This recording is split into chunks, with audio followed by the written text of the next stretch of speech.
Lieben, ich begrüße euch zum 108. Vortrag zur Apokalypse und es kommt der 4. Wochenspruch dazu, zum Einstieg. Ich fühle Wesen meines Wesens. So spricht Empfindung, die in der sonnerhellten Welt mit Lichtesfluten sich vereint. Sie will dem Denken zur Klarheit Wärme schenken und Mensch und Welt in Einheit fest verbinden. Also wir kommen eigentlich wieder immer mehr zu uns selbst, wenn wir das vom Inneren mit dem Äußeren verbinden.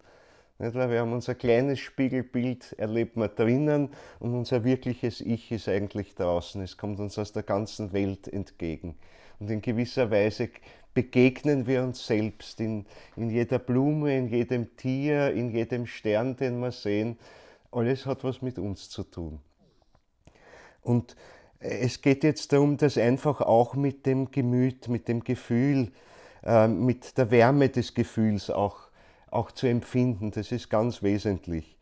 Also wir haben vorher das Denken immer sehr stark betont, natürlich, das kommt, das ist also einmal der Schatten, sage ich mal, des geistigen Elements, aber das seelische Element, das drückt sich im Fühlen sehr stark aus und in der Gefühlswärme, die drinnen ist, das ist ganz wichtig, weil das brauchen wir ja auch, wenn wir wirklich wahrnehmen wollen in der geistigen Welt, dann brauchen wir mal etwas Seelisches, dass das eigentlich Träger dieses Bildes werden kann. Also es muss ja im Seelischen ein Bild geschaffen werden, sonst bleibt es sehr, sehr karg, wenn es nur die klaren Gedankenformen hat, aber nicht eben diese Farbe und Wärme, die halt das Seelische gibt, beziehungsweise eben die Wärme, das Licht, das von außen kommt. Das nur so als Einstieg. Also 4. Wochenspruch. Ich fühle Wesen meines Wesens. Also das heißt Ich-Wesen, Geistwesen, die da draußen sind, der verschiedensten Kategorien von eigentlich noch nicht in dem Sinn geistigen Wesen angefangen, also Elementarwesen oder so, die noch nicht eigentlich über ein eigenes Ich verfügen, bis hinauf zu höchsten Wesenheiten. Alles ist irgendwo da, alles ist uns im Prinzip theoretisch zugänglich. Also es liegt eigentlich nur an uns, wenn wir es nicht wahrnehmen, weil wir halt sehr fixiert sind auf das äußerlich Sinnliche alleine, aber in dem Sinnlichen, mit dem Sinnlichen und durch das Sinnliche spricht das Seelische und Geistige, das draußen genauso da ist.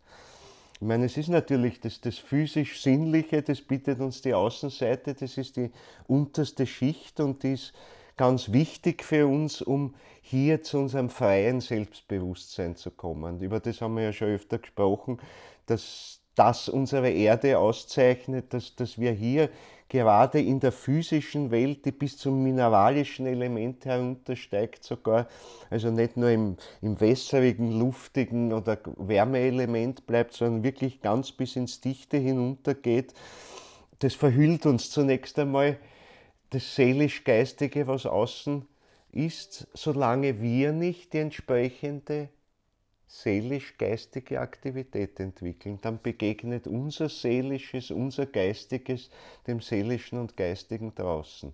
Also es liegt nur an uns, ob wir uns unser Seelisches, unsere Seelenkräfte zu Wahrnehmungsorganen machen können. Ich meine, da fängt es ja schon an, unsere geistige Tätigkeit muss letztlich dazu führen, dass wir unsere Seele zu Wahrnehmungsorganen bilden, für das Seelische und Geistige, das draußen ist.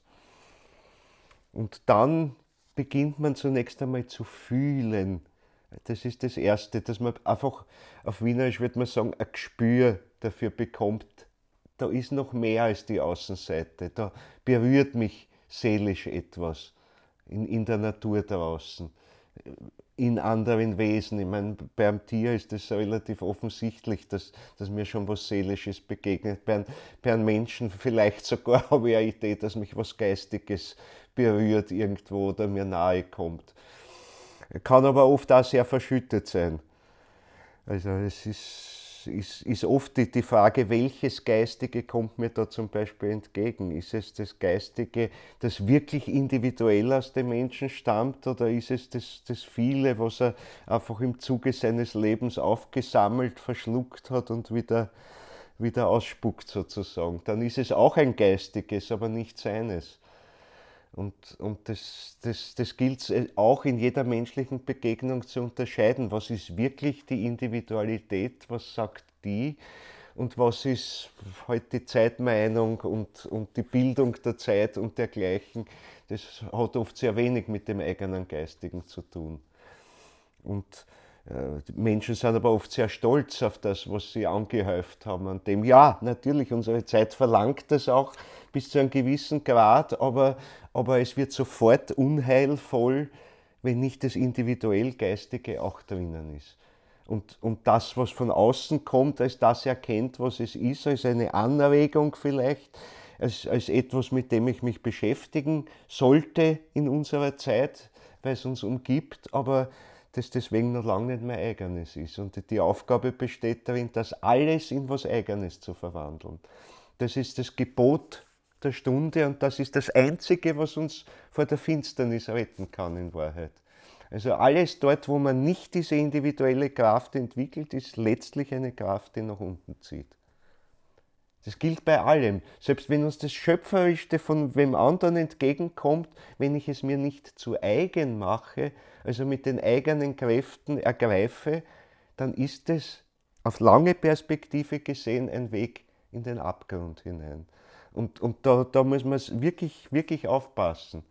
Also es genügt nicht, sich einfach hinzugeben, dem großen Geistigen, was uns von vielen großen Geistern entgegenkommt heute oder aus der Vergangenheit überliefert ist, allein mich dem hinzugeben und nicht was Eigenes daraus zu machen, ist ein Weg, der in die Tiefe hinunterführt. Letztlich in den Untergang hinunterführt. Und was dazugehört, ist der Mut, auch zu stehen zu der ganzen Unvollkommenheit, die mein eigenes Ich auch noch hat. Und wenn es so klein ist und wenn der Goethe so groß ist, aber ich kann den ganzen Goethe können und alles leben in seinem Geiste, und es ist trotzdem ein Weg in den Abgrund, solange ich nicht das Kleine meine daraus mache. Das macht den Unterschied. Und damit haben wir also genau eigentlich schon umrissen, was das Mittel ist, um dem Abgrund ja, zu entrinnen, durch ihn durchzugehen, wirklich bis zur Tiefe durchzugehen, aber dann den Aufstieg zu schaffen. Und zwar eben als ganz individuelles Wesen zu schaffen, den Aufstieg. Und den kleinen Beitrag zu leisten, den man selber leisten kann. Es kommt nicht darauf an, wie groß oder klein der Beitrag ist. Das wird vielleicht die Nachwelt auch erst finden. Es kann sein, dass jemand, der zu seiner Lebzeit eigentlich ganz unbekannt ist und gar nicht irgendwo besonders aufgefallen ist, dass irgendetwas davon sich dann ganz groß entfaltet, weil er es gedacht hat, weil er es hereingeholt hat aus dem Geistigen, weil er es geschöpft und geformt hat. Manche Impulse sind vielleicht für viele Jahrzehnte, vielleicht sogar Jahrhunderte später erst wichtig. Und es ist nicht einmal notwendig, dass jetzt eine Überlieferung da ist, dass ich halt Bücher wälze. Wenn ein Mensch kreativ einen Gedanken formt, dann ist das eine Kraft, die in der geistigen Welt da ist. Weil wir sind also jetzt, spätestens jetzt, also das heißt im Bewusstseinsseelenzeitalter überhaupt und in unserem Zeitalter jetzt, hier und heute, ganz besonders, geht es eben darum, dass wir etwas der geistigen Welt zurückgeben. Wir haben so viel von ihr genommen und der ganze Entwicklungsweg war, das zu einer eigenen Kraft zu machen. Und mit dem die geistige Welt zu bereichern. Die geistige Welt ist eben nicht so, wie man es noch in der griechisch-lateinischen Zeit gedacht hat, etwas in der Form Ewiges als unveränderlich, da rührt sie eigentlich nichts mehr, die ist vollkommen und Ende der Geschichte. Sondern die geistige Welt ist eine wachsende und sie wächst heute insbesondere durch den Beitrag, den die Menschen dazu leisten. Mit Hilfe des Christus, mit Hilfe der ganzen Hierarchien, die ihm zugeordnet sind. Aber wir geben die Richtung an. Und das ist im Grunde das einzige Mittel, um mit den Widersachern fertig zu werden. Fertig zu werden in dem Sinne, nicht nur sie zu bekämpfen, das muss man manchmal sie einfach weghalten und sagen, stopp, keinen Schritt weiter. Aber der nächste Schritt, es geht ja um ihre Erlösung in Wahrheit. Weil sie haben in Wahrheit auch ein Opfer gebracht, um unserer Freiheit willen. Wie wir es oft gesagt haben, sie sind unter Anführungszeichen abkommandiert zu ihrer Rolle. Sie sind also zu ihrer Rolle bestellt und selbst wenn sie also oft ganz grimmig wüten, hat es im Großen und Ganzen einen Sinn, wenn wir die richtige Lehre daraus ziehen. Wenn nicht, dann ist es vergebene Mühe gewesen und sie haben auch Mühe damit. Das muss man auch sehen, dass sie sich abmühen, dass sie immer wieder Enttäuschungen erleben, auch.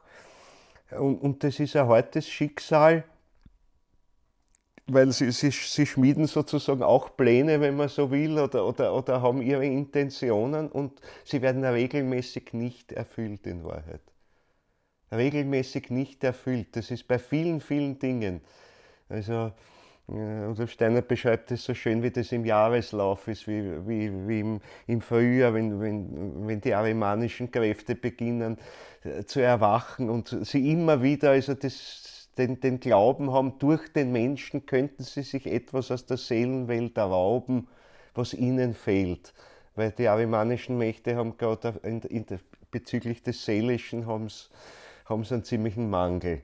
Also der Ariman hat also diese nüchterne, kalte Intelligenz, die drinnen ist, also ein Abglanz eigentlich des Geistigen, eine Intelligenz, die unsere weit übersteigt, eine Intelligenz, von der wir auch profitieren, namentlich profitieren dort, wo wir halt Technik und dergleichen hervorbringen und das tun wir, seit wir Menschen in unserer Gestalt geworden sind, in Wahrheit, also es fängt an, der Mensch richtet sich auf und ziemlich das Nächste ist, dass er irgendwelche Werkzeuge zu basteln anfängt und wenn es halt nur ist, irgendwelche Steine zuzuschlagen. Also die Technik begleitet uns von Anfang. Technik heißt Verwandeln des härtesten Stofflichen im Grunde. Also das ist eigentlich geistig sehr interessant. Der Mensch fängt an, im Grunde mit dem härtesten Material, mit dem sich auseinanderzusetzen. Und die ganze Erdentwicklung geht darum, dass wir dem totesten Element, ja, wie soll ich sagen, geistiges Leben einhauchen in gewisser Weise. Also es verwandeln, es auf eine höhere Stufe heben. Das ist unsere Aufgabe. Und da kommt dazu, dass das nur wir können. Die hier oben machen das nicht für uns. Dass es das wird, was in die Zukunft führt, das ist die Aufgabe des Menschen. Und das wird darüber entscheiden, also namentlich das, was wir mit der mineralischen Welt tun, wird ganz besonders entscheidend dafür sein, wie die Zukunft ausschaut, die über die Erdentwicklung hinausgeht, über die Erdentwicklung im engeren Sinn, die eben hineinführt in dieses sogenannte neue Jerusalem. Darum taucht dort die Würfelgestalt auf, als das Symbol, das Realsymbol könnte man fast sagen, eben für die mineralische Welt. Das ist das ganz Neue. Und das reine Mineral ist eigentlich ganz offen für das Geistige. Nur das ganz reine Mineral zu schaffen, das offen ist fürs Geistige, das ist die große Kunst. Das ist die große Kunst. Also so wie es jetzt ist, ist es eigentlich noch nicht rein.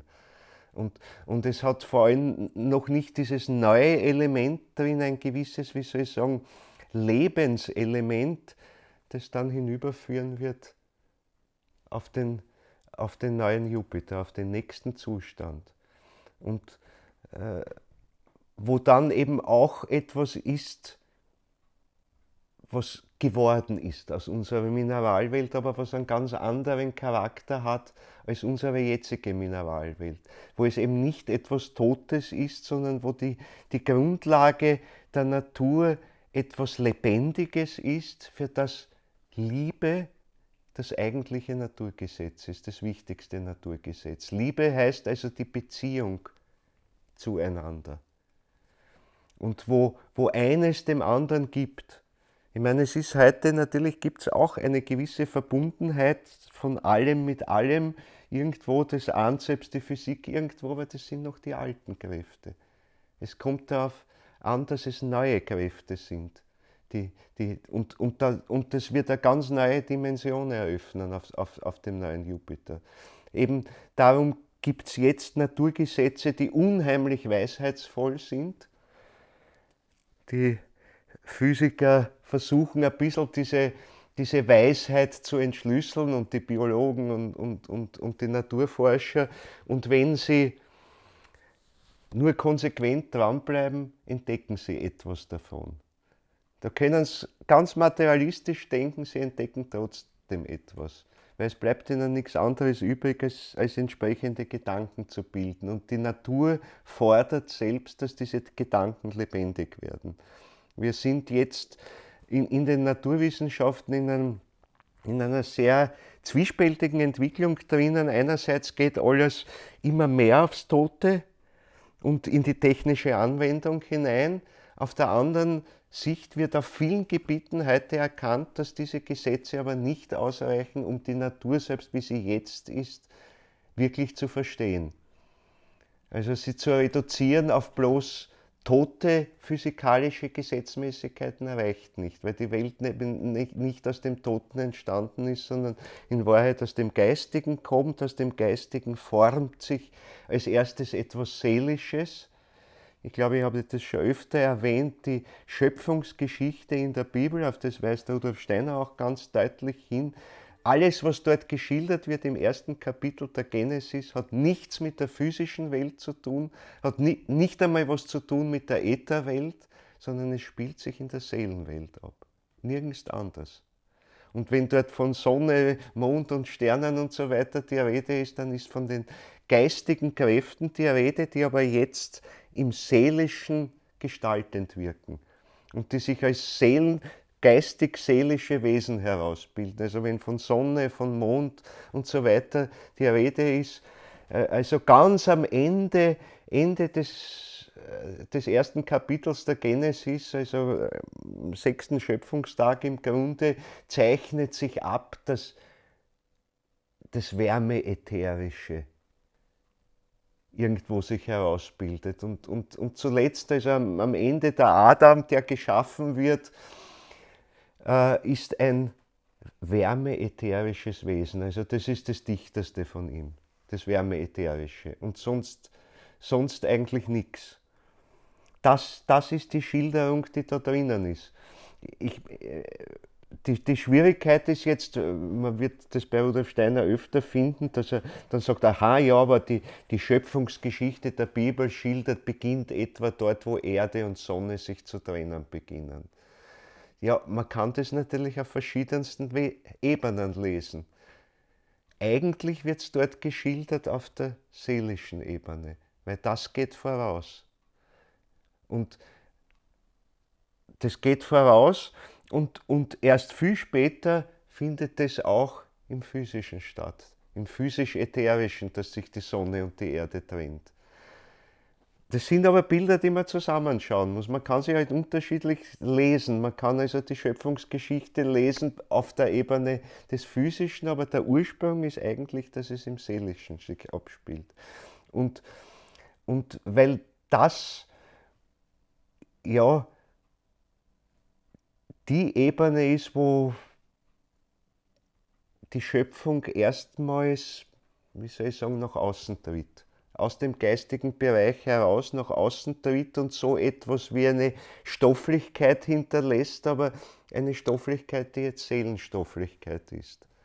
Im rein geistigen Zustand, sei es also im höheren Devachan, also in der höheren geistigen Welt, wo Urgedanken, die Keimgedanken gebildet werden. Gedanke ist jetzt einfach sehr ins Menschliche übersetzt, also wo die Schöpferkräfte sind, die zum Beispiel der Pflanzenwelt zugrunde liegen, die der Tierwelt zugrunde liegen, aber noch nicht in einzelne Tiere aufgeteilt, sondern das Urtier schlechthin, die Urpflanze schlechthin. Aber dort ist sie so etwas wie Schöpfungsgedanke, aber sie verkörpert sich als erstes im Seelischen.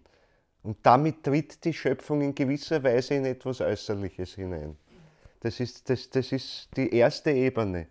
Und erst dann im zweiten Kapitel der Genesis geht es ganz deutlich dann viel mehr ins Ätherische und auch ins Physische hinein. Haben wir eher schon besprochen, der schöne Ausspruch und Jahwe Elohim blies Adam den lebendigen Odem ein, dann heißt es nichts anderes, als dass er jetzt das Luftelement dazu bekommen hat, also ein feines physisches Element bereits.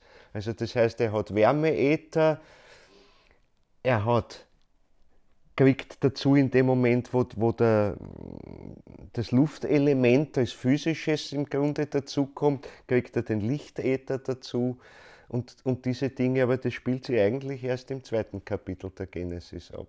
Also es sind verschiedene Stufen und die Erklärung, die meistens von den Theologen und Philologen und so weiter gegeben wird, die halt die Textgeschichte verfolgen des Alten Testaments oder so, sagen halt dann, naja, da gab es zwei Überlieferungsströme und die haben halt beide Eingang gefunden in die Bibel. Ja, mit Recht haben sie beide Eingang gefunden. Mag ja alles richtig sein, dass es zwei Überlieferungsströmungen gibt, aber sie schildern tatsächlich zwei verschiedene Entwicklungsstufen und zwei verschiedene Entwicklungsebenen.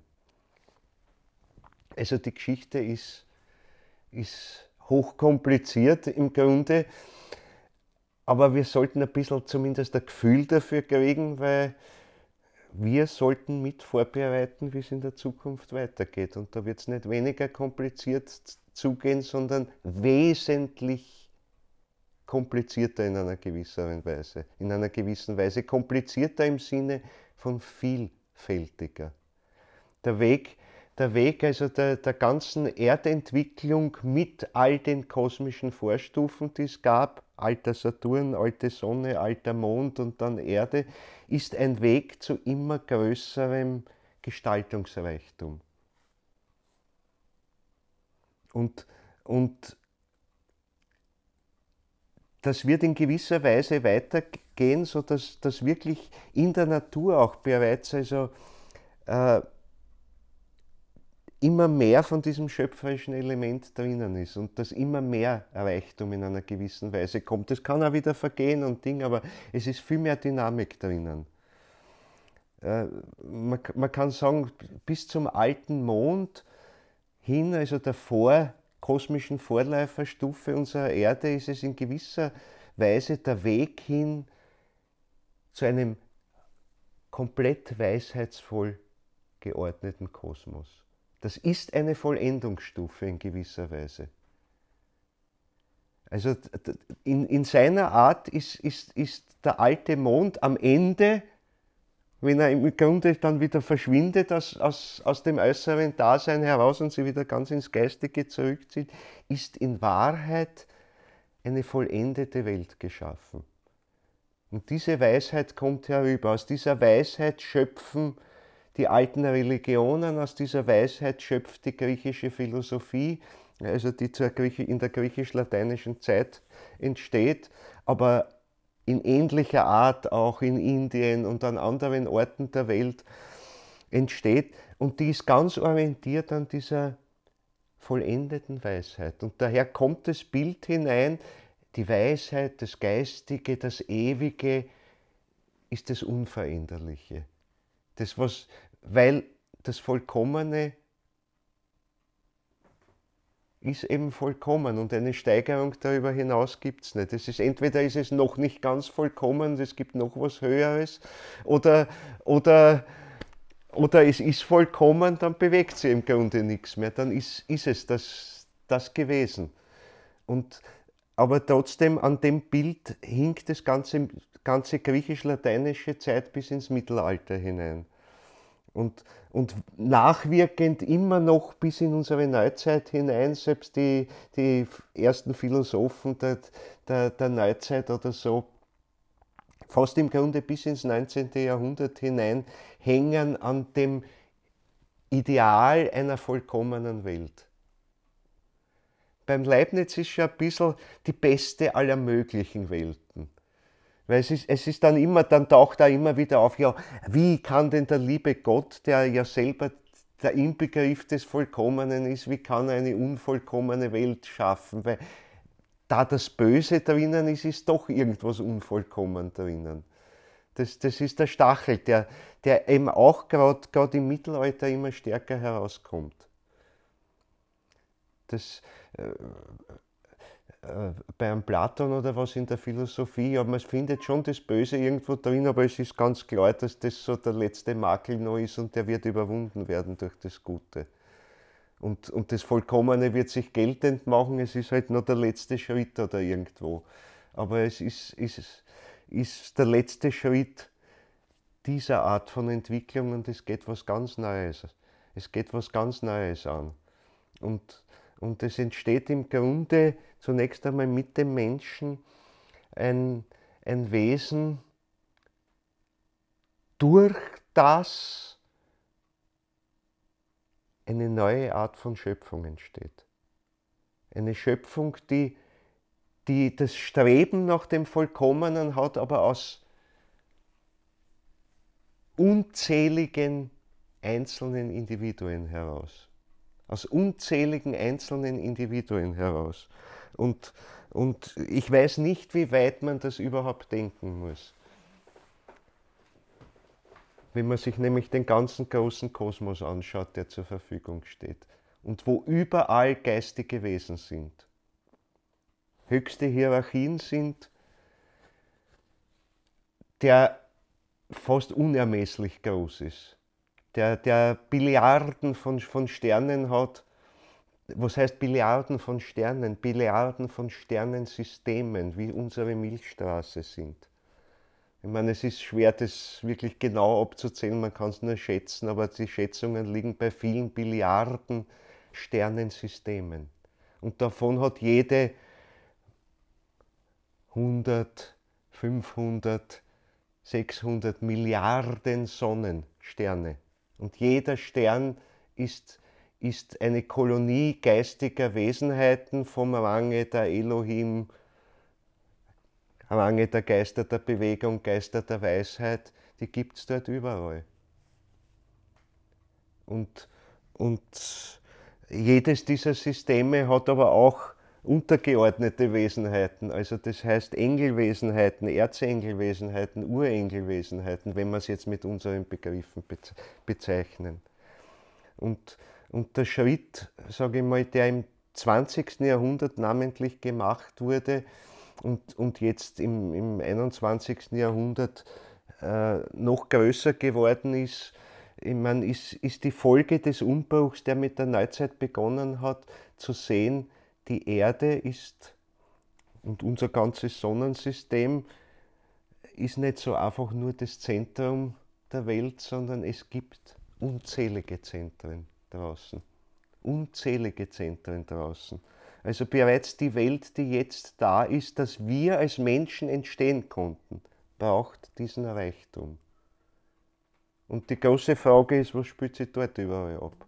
Ich meine, dahin reicht jetzt nicht im Detail unser geistiger Blick und der äußere auch nicht. Ich meine, wir sehen es halt ein bisschen mit den Teleskopen von der Außenseite.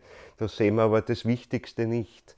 Wir sehen es nur dann, aber die Kunst ist, wach zu bleiben. In der Einweihung kann es sein und im Leben nach dem Tod und zwischen Tod und neuer Geburt. Die Kunst ist nur, wach zu bleiben, um das überhaupt also wach im Geistigen aufnehmen zu können. Und der nächste Haken ist, das heißt noch lange nicht, dass wir jetzt, wenn wir wieder zurückkommen in unser sinnliches Bewusstsein, ob wir uns da neu erinnern können daran. Das ist das nächste Problem. Also es gibt zwei Probleme, die es zu überwinden gibt. Es erstens so viel jetzt hier in der sinnlichen Welt geistige Übungen und so weiter zu machen, schöpferisch tätig zu sein. Die beste geistige Übung ist, schöpferisch tätig zu sein.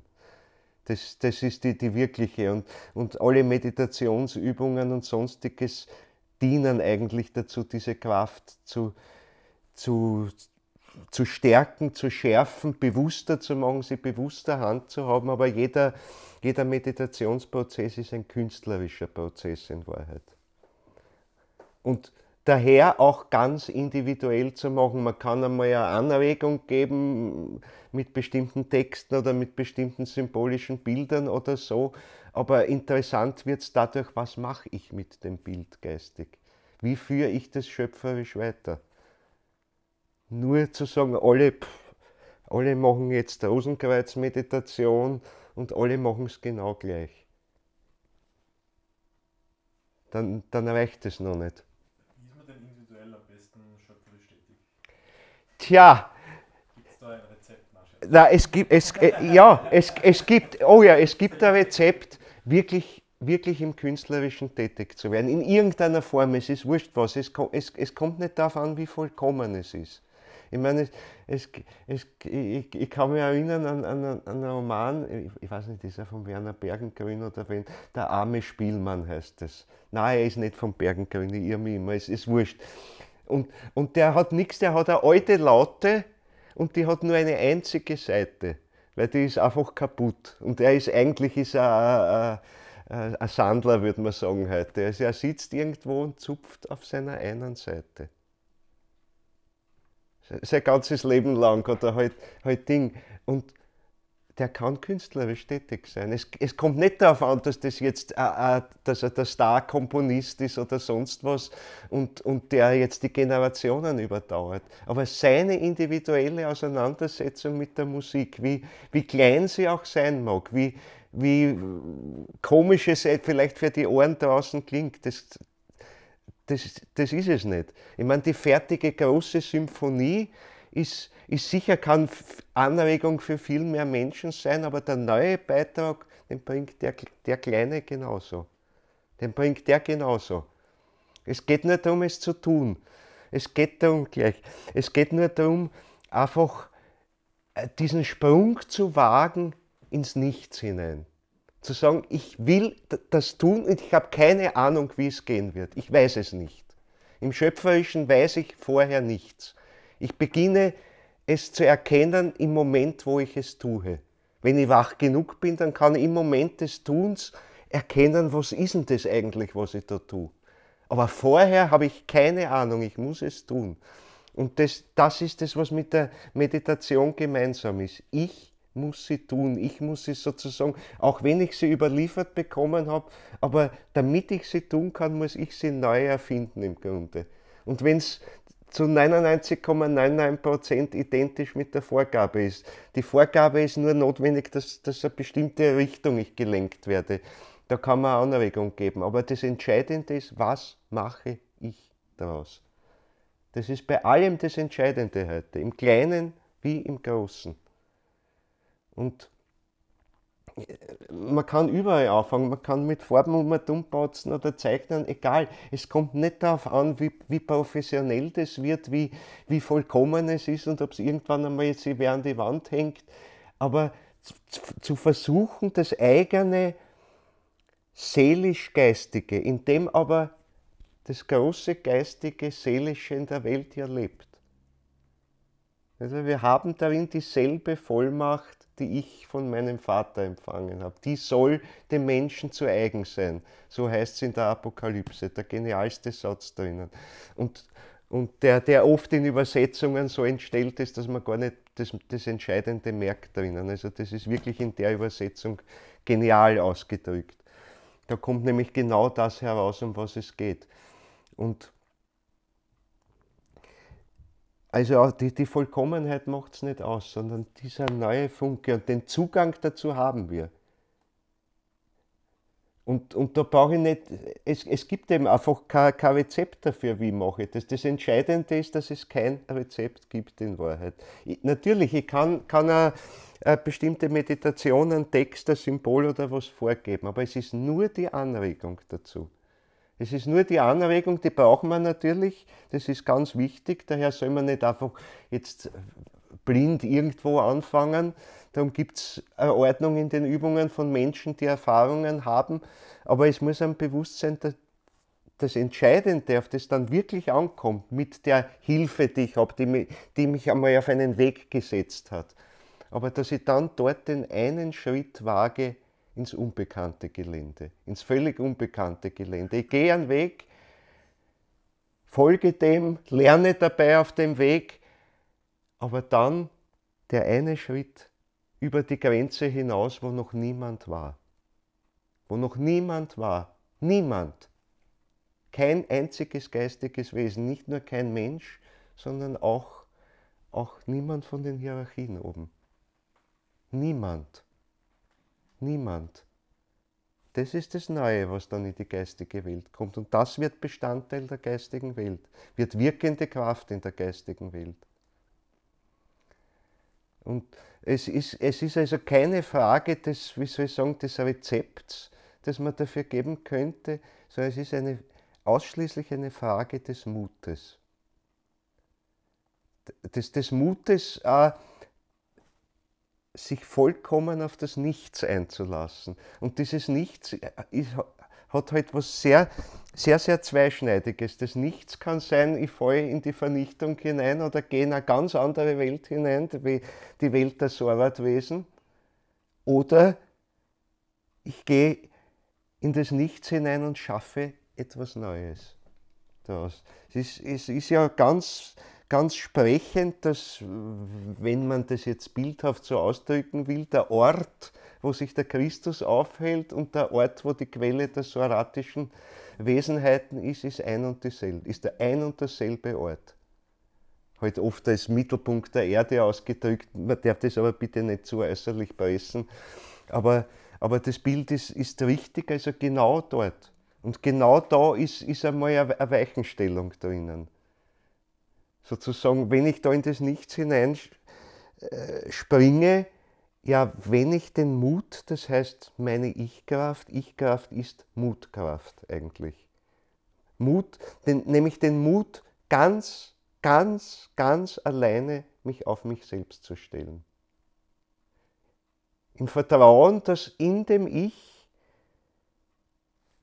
das ganze schöpferische Potenzial der geistigen Welt drin ist, das Gesamte. Wir unterscheiden uns von den höchsten Hierarchien nur dadurch, dass wir noch nicht gelernt haben, mit all den Kräften, schöpferischen Kräften, die man entwickeln kann, einfach umzugehen. Wir können es halt erst ganz wenig.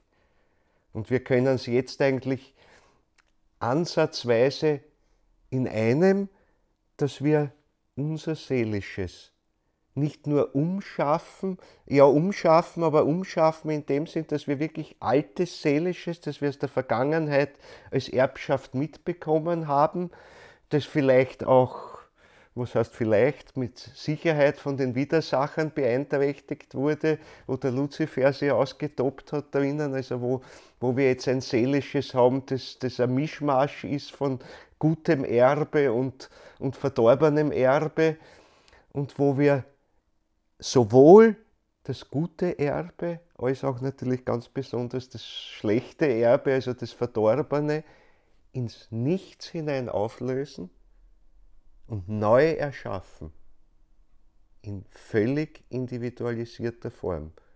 Wir stehen also als Mikrokosmos dort, wo im Makrokosmos die Schöpfungsgeschichte der Bibel beginnt. Dort geht es um die Seelenwelt, die kosmische Seelenwelt, die makrokosmische Seelenwelt zu schaffen.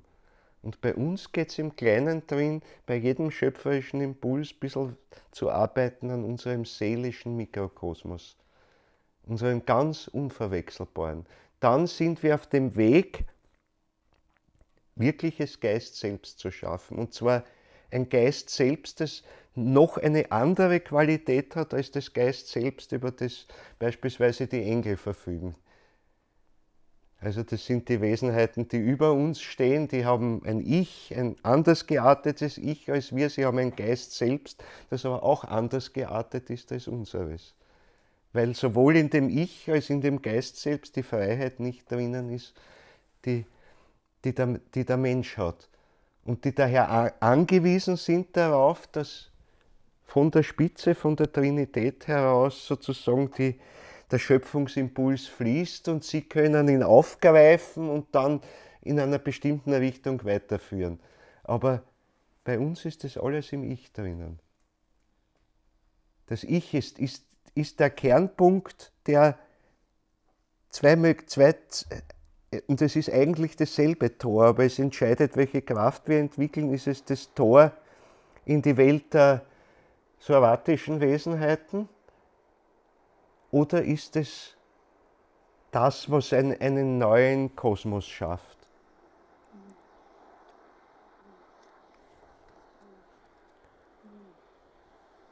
Ein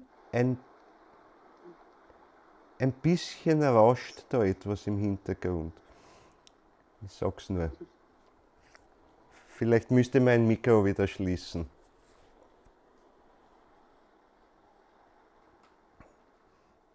Ich schaue mal. Ah, es ist weg. Gut, bin wieder da. Mein schwarzer Begleiter ist auch da. Ist aber nicht der Ari oder schon gar nicht der Sorat. Ist nur ein Schlingel ab und zu. Das ist harmlos. Nein, also, das heißt im Grunde immer dort, wo wir aus dem Ich heraus tätig sind, stehen wir immer vor dem Ding. Versinken wir in eine andere Welt, in die Welt, wo wir uns mit einer hohen Machtstellung zufrieden geben und mit einem gewaltigen Potenzial an Kräften, aber dieses letzte schöpferische Geistige eben nicht. Sondern wo wir bereit sind, in hoher Position, mehr oder weniger hoher Position, den saratischen Wesenheiten zu dienen, weil was die machen, ist ein Kosmos uralter Art. Das ist ihr Kosmos, einen perfekten Kosmos. Also das, was mit dem alten Mond seinen Höhepunkt erreicht hat, eine perfekte Welt, die nicht mehr verbessert werden kann im Grunde, die nur immer größer werden kann, aber wo die Harmonie eingebaut ist durch diese Quelle von oben, das weiterzuführen bis zum Exzess oder eine viel, viel reichere Welt zu riskieren, in der immer wieder was schiefgehen kann, aber die zu einem unglaublich größeren Reichtum führt, an Gestaltungsmöglichkeiten, an geistiger Kraft. Das ist eine Multiplikation. Was heißt, exponentiell steigt es irgendwo an, wenn ich den ganzen Kosmos hernehme. Das ist das Prinzip, das begonnen hat mit der Erdenschöpfung im engeren Sinn. Jetzt wirklich unsere kosmische Erdensituation, natürlich mit dem ganzen Kosmos, der rundherum dranhängt. Also die Welt, die aus dem alten Mond entstanden ist, deren erste Hälfte geprägt war, dass sie gestaltet wurde durch die Weisheit, die am alten Mond sich ausgebildet hat, die wird jetzt der Erde so langsam hineingegossen, reicht aber nicht aus, um sie perfekt zu machen. Es hört eigentlich immer mehr dann auf, es erstirbt, weil, und das ist der Impuls, der ganz von oben kommt, die Widersacherkräfte zuzulassen und denen eine starke Aufgabe zu geben. Es ist ein bisschen schon vorbereitet am alten Mond, dass denen eine Rolle zukommen wird, aber richtig zum Ausdruck kommt es während unserer Erdentwicklung. Und damit wird eigentlich durch den Impuls der Gottheit oben die perfekte Welt demontiert. Die Erdenwelt hätte eine perfekte Welt werden können. Beim alten Mond war es eigentlich erst als im letzten Moment, als er sie in die Vergeistigung gerettet hat. Also dann war das fertig. Also wirklich ganz im sogenannten Pralaya, also in dem rein geistigen Zustand verschwunden ist, da war dieser Weisheitsimpuls fertig. Und jetzt hätte eine Möglichkeit wäre bestanden, mit dieser Weisheit jetzt, mit dieser vollendeten Weisheit, die durch den alten Saturn, durch die alte Sonne und den alten Mond ausgereift ist, damit jetzt einen neuen Kosmos zu schaffen, der von Anfang an nur mehr diese Bewegung Richtung Vollkommenheit hat. Eine vollkommene Natur, eine vollkommene Welt, eine Welt, in der es sozusagen nur das Gute gibt, in der es das Böse nicht gibt, in der es keinen Irrtum gibt, in der sozusagen alles gut läuft. Und alle Wesenheiten in ihrer Abstufung mitwirken, um das zu vollenden. Diese Welt wäre möglich gewesen. Also auf die alte Frage, wie kann Gott das Böse zulassen, das ist eine alte theologisch-philosophische Frage, die sogenannte Theodizee. Wie kann das sein, dass Gott, der Vollkommene, eine letztlich unvollkommene Welt schafft, weil das Böse drinnen ist? Abgesehen von anderen Haken, die es drinnen hat. Also, weil, habe ich eher schon öfter gesagt, die Natur ist nicht vollkommen, so bewundernswert sie ist und so viel wir von ihr lernen können, weil die Weisheit, die da drinnen wirkt, ist immer noch um Eckhäuser größer als das, was wir bis jetzt erkannt haben davon und umsetzen können. Aber es ist der höchste Impuls gewesen, diese vollkommene Welt nicht entstehen zu lassen, sondern eine Welt, in der Raum für das Böse ist, um dem untersten, dem kleinsten geistigen Wesen den Funken der Freiheit zu geben. Also, und zu riskieren dabei, dass die gesamte Schöpfung, die mit der Erde sozusagen als Impuls gegeben ist, und wenn man den Schöpfungsplan beschreiben will, dann ist es geht darum, ein geistiges Wesen, ein freies geistiges Wesen zu schaffen. Das ist alles. Mehr Plan gibt es nicht. Das ist der Willensentschluss der Gottheit, das zu riskieren. Also jedenfalls zu riskieren, dass die ganze Frucht der Entwicklung vom alten Saturn über die alte Sonne, über den alten Mond, dass diese ganze Frucht mit der Erde verloren geht. Und dass diese Schöpfung einfach im Desaster endet.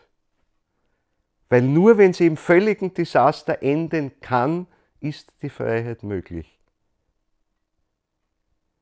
Und wir haben aber dafür bekommen, dieses freie Ich und damit mit dem freien Ich die Möglichkeit, bis an die höchste Schöpfungskraft heranzukommen, sie durch unser Ich tätig werden zu lassen. Und wie soll man sagen, mit dem Erdenleben des Christus, also wo Gott Mensch geworden ist.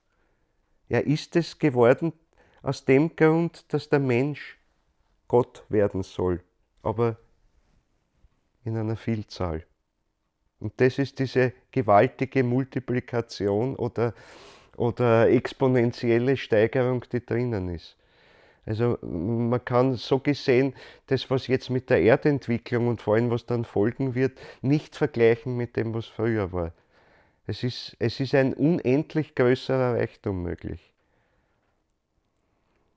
Eben über die perfekte Welt hinaus. Jede perfekte Welt, wir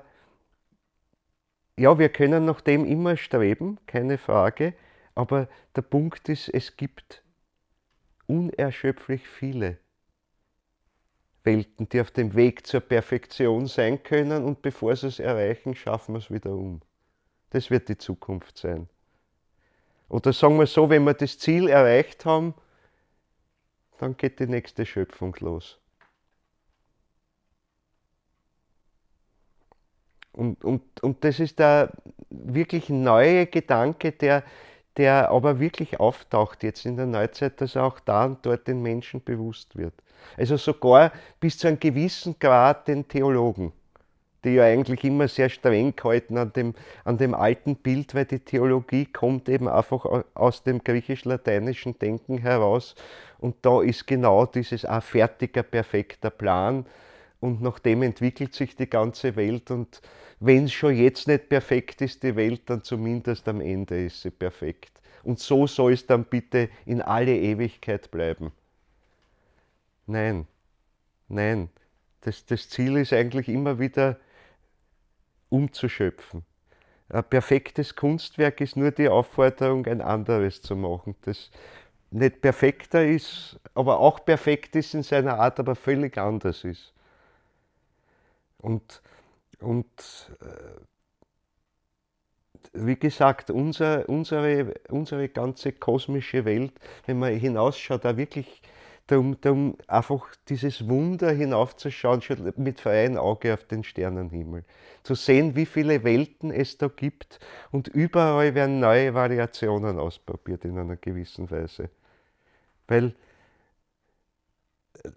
das, an dem wir mitwirken als geistige Wesen, draußen makrokosmisch ist das eine riesige Welt.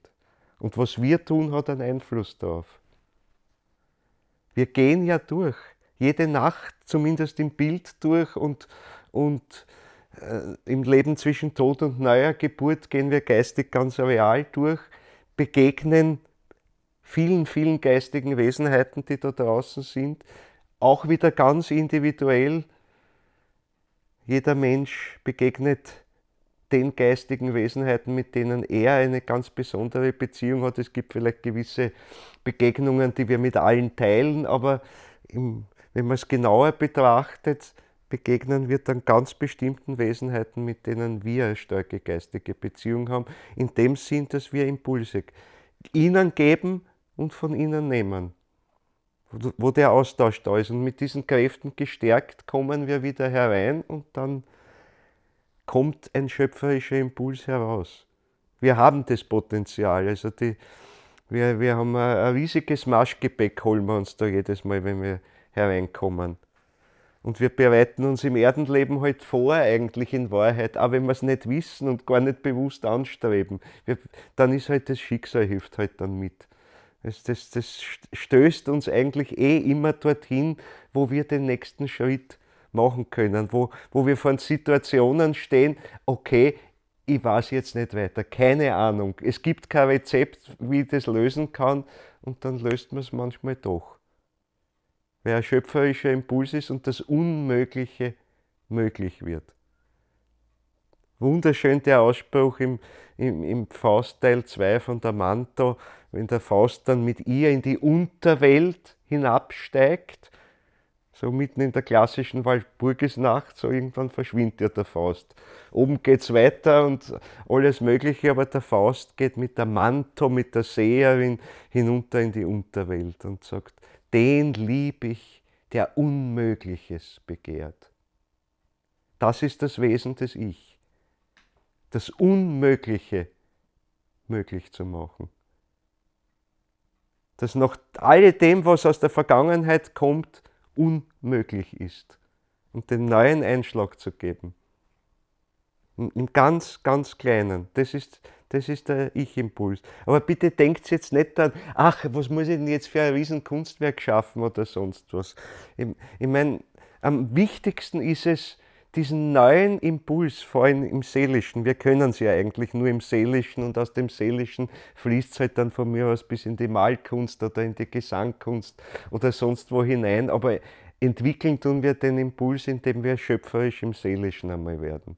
Dort taucht eine Nuance auf, die noch kein Mensch hatte, die wir selbst vorher noch nicht hatten, die niemand auf der Welt hat, die es im ganzen Seelenkosmos nicht gibt. Diese neue Nuance. Und aus der heraus geht es ins Ätherische, gewinnt Leben und von mir aus offenbart es dann auch in einem physischen Kunstwerk oder in einem Klangwerk oder sonst in irgendwas. Ist ganz egal, aber im Seelischen passiert es. Und da kann es jeder, weil im Grunde jede menschliche Begegnung gibt Gelegenheit dazu. Jede menschliche Begegnung gibt Gelegenheit dazu und sie lebt in Wahrheit aus dem, was ich in dem Moment schöpferisch dem anderen gebe und was ich als Anregung von ihm nehmen kann. Es ist einfach ein Impuls, der zeigt, du, die Welt ist ein bisschen weicher. Schau, da ist noch eine andere Perspektive und meistens, wahrscheinlich zum größten Teil passiert das völlig unbewusst heute noch. Kann in der Zukunft und soll in der Zukunft bewusster werden, aber es ist eine Anregung für den anderen, selbst ein neues Gebiet zu erobern und dort das Unmögliche möglich zu machen, weil er wirklich eben zunächst einmal schöpferisch in seiner mikrokosmischen Seelenwelt etwas völlig Neues hervorbringt. Das ist der Weg zum Geist selbst. Ich meine, wir sind jetzt so in der Übergangsphase, so wirklich wird das Geist selbst erst in der nächsten Kulturepoche ausgebildet werden. Aber und ganz groß überhaupt erst auf dem neuen Jerusalem. Also dort wird es dann vollendet, wenn es wahr ist. Mehr oder weniger. Aber ihr wisst, was vollendet jetzt bedeutet. Vollendet heißt, dass es die Dynamik beibehält und dass es in Wahrheit trotzdem nie fertig ist. Sondern dass es sich immer wieder neu schafft. Aber wo dann die Kraft ist, wirklich im Grunde mein gesamtes Seelisches im Grunde in jedem Moment zu erneuern. Im Grunde ist es das. Ich meine, wir haben heute so viele Gaben mitbekommen. Wir haben erstens einmal, wenn wir uns verkörpern, nehmen wir immer noch sehr viel Seelisches aus der Seelenwelt mit und mit dem begleiten wir uns sozusagen, begleitet sich unser Ich. Und das ist aber ein Notbehelf im Grunde. Das ist ein Notbehelf, weil wir es unsere eigenen Seelenkleider halt noch nicht so wirklich schaffen können. Wir sammeln uns was zusammen und schustern aus dem was zusammen, was halt halbwegs zu unserem Ich passt. Und ein bisschen ist was drin schon, was wir selber gemacht haben. Das sind sozusagen die paar Lichtpunkte drinnen, die dann aufleuchten als Keim des künftigen Geist selbst. Und das wird aber immer mehr werden, es werden immer mehr Punkte werden sozusagen, es wird immer leuchtender werden, unser Seelisches, unser Astralisches, das heißt unser Astralleib und das Seelische, das aus dem Astralischen letztlich gewoben ist. Und wo letztlich gewoben wird, ja, der Keim des künftigen Kosmos, eben des neuen Jerusalem. Weil auch dieses neue Jerusalem wird entstehen, ja, es kommt aus dem Geistigen, manifestiert sich aber zunächst einmal dann im Seelischen, also als makrokosmische, astralische Welt. Und da wird es ganz, ganz stark davon abhängen, was wir beitragen, wie viel wir hier schon an Geist selbst entwickelt haben. Das wird bestimmen, wie dieser neue Jupiter sein wird. Ich meine, daher kann man über den neuen Jupiter nur teilweise etwas sagen. Man kann sichere Aussagen über das treffen, dass alle die Dinge, die in der Vergangenheit schiefgelaufen sind oder so und die sich noch hinüberschleppen, dass die als Aufgabe vor uns stehen werden. Weil es ist nicht so, dass wir halt den neuen Jupiter ganz schon komplett aus unserem heraus schaffen können. Wir werden einen wesentlichen Beitrag liefern und wir werden ihm die große Richtung geben. Aber es wird viel Altes noch mitkommen von der alten Art. Also so gesehen, weil sonst wäre es ja dann schon fertig, könnte man sagen, nur ein neues Jerusalem, Ende. Danke, erreicht nicht. Also selbst in der Seelenwelt erreicht es nicht, dass sie ganz vollkommen sein wird. Also diese Dinge kann man vorhersehen, dass wir da noch weiter arbeiten müssen dran. Das wird eben während des ganzen neuen Jerusalems die große Aufgabe sein, dass da immer mehr und immer mehr erneuert wird von der Seelenwelt. Jetzt tun wir es einmal in der kleinen mikrokosmischen Welt. Und ein bisschen was, wenn wir wirklich so ganz bewusst in das Schöpferische hineingehen, dann wirkt es jetzt schon. Und ist dann schon Bestandteil des neuen Jerusalem, von Anfang an. Aber das sind die kleinen Funken. Aber im großen Stil werden wir dann mitarbeiten, dass es wirklich im makrokosmischen Stil passiert. Jetzt sind es die kleinen Funken. Die gehen hinüber, die gehen nicht verloren. Aber es sind die kleinen Funken, dann kommen die größeren. Also große Aufgabe für die Menschheit oder allgemeiner ausgedrückt für die kleinsten geistigen Wesen, die während der erdenkosmischen Schöpfung entstanden sind. Aufgestiegen sind zu eigenständigen geistigen Wesenheiten und zu freien eigenständigen Wesenheiten. Weil die Eigenständigkeit der Engelwesenheiten, der Erzengelwesenheiten und so ist anders als die des Menschen, weil sie diese Freiheit eben nicht haben. Sie haben bestimmte Aufgaben, die erfüllen sie auch, aber die Freiheit des Menschen haben sie nicht. Und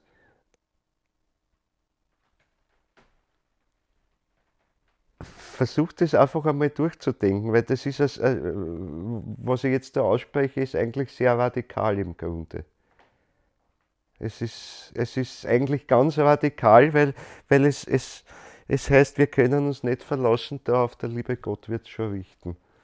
Und wir haben alle Hilfe, noch einmal, also wir haben alle Hilfe, aber wir müssen wollen. Und wollen heißt, einen kleinen schöpferischen Impuls machen. Einen schöpferischen Impuls, der eben, und daher heißt es auch schöpferisch, der aus dem Verständnis, dem bewussten, aber intuitiven Verständnis für das Gesamte zu sehen. Zu sehen, da ist der Funke, den ich hinsetzen kann. Und das passt zu dem Ganzen. Also es geht nicht sozusagen, es darf ja auch nicht sein, dass ich blind, ich mache jetzt mal halt meinen Fortpatzen oder wie immer ich das nennen soll, ins Universum hinein und sage, ja, das ist jetzt mein kreativer Einfall. Also, ja, aber das muss passen. Das muss passen. Dann ist es wirklich schöpferisch, sonst ist es einfach Willkür, sonst ist es. Und da spucken sehr oft dann die Widersacher hinein. Ja, du, nur sei kreativ, nimm den Farbkübel, schütt ihn aus über die Wand. Wie du ihn ausschüttest? Schüttest du ihn aus oder geben dir die den Schubs dazu? Das ist der große Unterschied. Es ist alles möglich. Also es ist, nicht weil mein Gott, Gott sei Dank, die bildende Kunst des 20. Jahrhunderts und des beginnenden 21. Jahrhunderts experimentiert mit allen. Und wenn von mir aus 99% einmal noch daneben sind und die Widersacher mitspielen, ist alles egal. Aber es muss ausprobiert werden. Es muss völlig neu angefangen werden. Und es gibt nichts, was sich nicht künstlerisch umgestalten ließe. Nichts. Und mit jedem Medium geht es. Es geht genauso mit den elektronischen Medien. Es ist alles, bitte. Aber geht es denn überhaupt um die Medien, Papier, digital, Nein. Musik? Es geht ja eigentlich ums Leben, was der Mensch daraus macht. Ja, genau. Sind nur Hilfsmittel. Das sind nur die Hilfsmittel, an denen wir es lernen eigentlich. Ich meine, jedes Kunstwerk, jedes Bild, das an der Wand liegt, jeder Text, sei es von Goethe oder sonst wem oder von einem modernen Dichter oder was, ist eine Anregung, damit Menschen, die sich damit beschäftigen, den Kick kriegen, selber im Leben den Impuls zu fassen. Das soll es eigentlich sein. Und wir missverstehen es, wenn wir denken, es geht darum, dem jetzt in dem Sinn nachzueifern, aha, ich mache es genauso. Nein, gerade nicht, sondern es geht darum, einfach Anregungen, Impulse zu geben. Impulse zu geben, weil es geht um die Begegnung eigentlich mit dem Künstler durch das Kunstwerk. Das ist auch eine Art von Begegnung von Mensch zu Mensch. Weil es ist einfach eine Seelenäußerung und hinter der steht ein schöpferischer geistiger Impuls und der kann sprechen über die Jahrhunderte hinweg. Ist wurscht. Und alles das als Schulung auch zu lernen in der direkten menschlichen Begegnung. Aber wir müssen auch sehen, es geht ja darum, dass wir einmal diese Verbindung wirklich empfinden mit der gesamten Menschheit. Und das wird nicht so gehen, dass wir allen, weiß ich nicht, wie viele Milliarden es dann sind. Wir haben jetzt wahrscheinlich schon ziemlich den Höhepunkt der Verkörperten, aber die Menschen, die drüben sind sicher noch 10-mal mehr oder so. Also wir haben es mit einer ganzen Menge Menschen zu tun. Es wird nicht gehen, dass wir jedem die Hand schütteln. Und trotzdem können wir mit allen verbunden sein.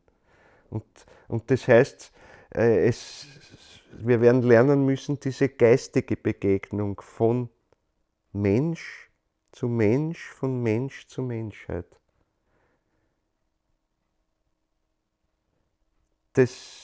Da geht es nicht darum, dass ich jetzt weiß, aha, dort in Afrika lebt der Herr sowieso und die Frau sowieso. Um das geht es nicht. Es geht darum, wie soll ich sagen, wenn ich selber ins schöpferische Geistige gehe und schöpfe aus dem Ganzen, dann ist, wie flüchtig das auch sein mag, eine Begegnung mit allen geistigen Wesen da. Auch mit den Menschen. Insbesondere, und um die geht es ganz besonders. Mit allen.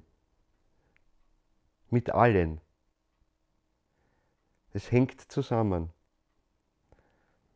Ich meine, das bewusst mitzukriegen, ist schon klar. Da reicht unser Bewusstsein heute noch nicht aus und es wird noch lang dauern, bis wir dort sind. Das wird also auf dem neuen Jupiter oder neuen Jerusalem wird das schon ausgeprägter sein, als es jetzt ist, sodass wirklich diese Verbindung mit allen anderen Menschen bewusster und bewusster wird. Und das wird sich steigern, also bis zum Ende der ganzen kosmischen Entwicklungskette, also bis zum Vulkan, muss es so weit sein, dass wir vollkommen bewusst eins mit allen anderen Menschen sind und dass wir zugleich Individuum und zugleich Menschheit sind. Das ist der weite Impuls, aber es ist also, wenn ich jetzt wirklich aus unserem ganz Konkreten, was wir da machen, ich meine, wir machen jetzt Anthroposophie oder Geisteswissenschaft via elektronischen Kastel und das Spannende ist, es ist möglich, eine Verbindung über das Medium zu kriegen mit Menschen, die gar nicht da jetzt wirklich vor mir sitzen, wirklich körperlich vor mir sitzen, sondern ihr sitzt körperlich kilometerweit, hunderte Kilometer, vielleicht sogar ein paar tausend Kilometer weit weg. Und es ist ein erstes Ahnen da, dort ist jemand. Ganz konkret. Und wenn ich das nicht spüren könnte, es geht ums Spüren, nicht nur ums Wissen, sondern ums Spüren, die Anwesenheit zu spüren, dann könnt ihr eigentlich die Vorträge nicht machen.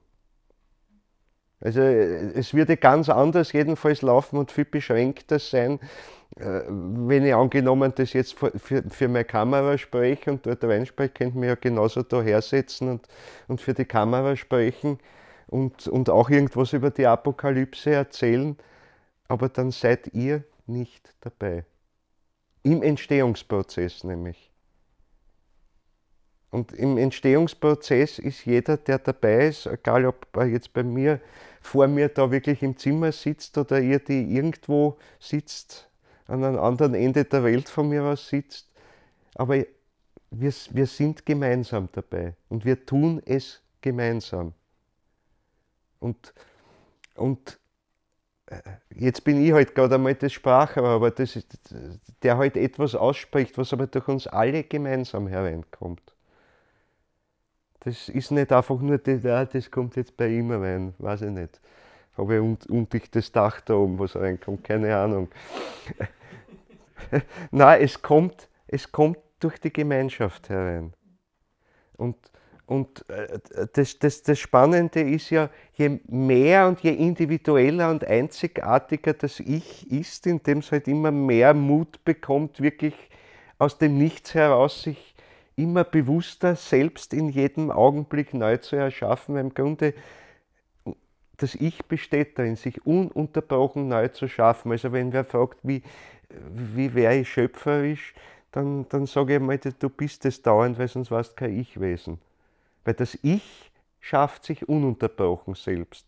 Die Kunst ist, den nächsten Schritt zu machen, aus dem ein bisschen was vom eigenen Seelischen völlig neu zu gestalten. Also Altes einfach aufzulösen ins Nichts und stattdessen was Neues hereinzubringen. Wirklich eine ganz neue Seelenqualität hereinzubringen.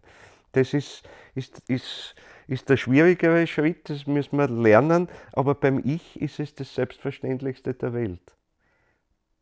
Also wir sind ununterbrochen schöpferisch. Wir müssen nur lernen, diese unerschöpfliche Kraft einfach jetzt im nächsten Feld tätig werden zu lassen. Weil so, ja, es schafft sich immer selber.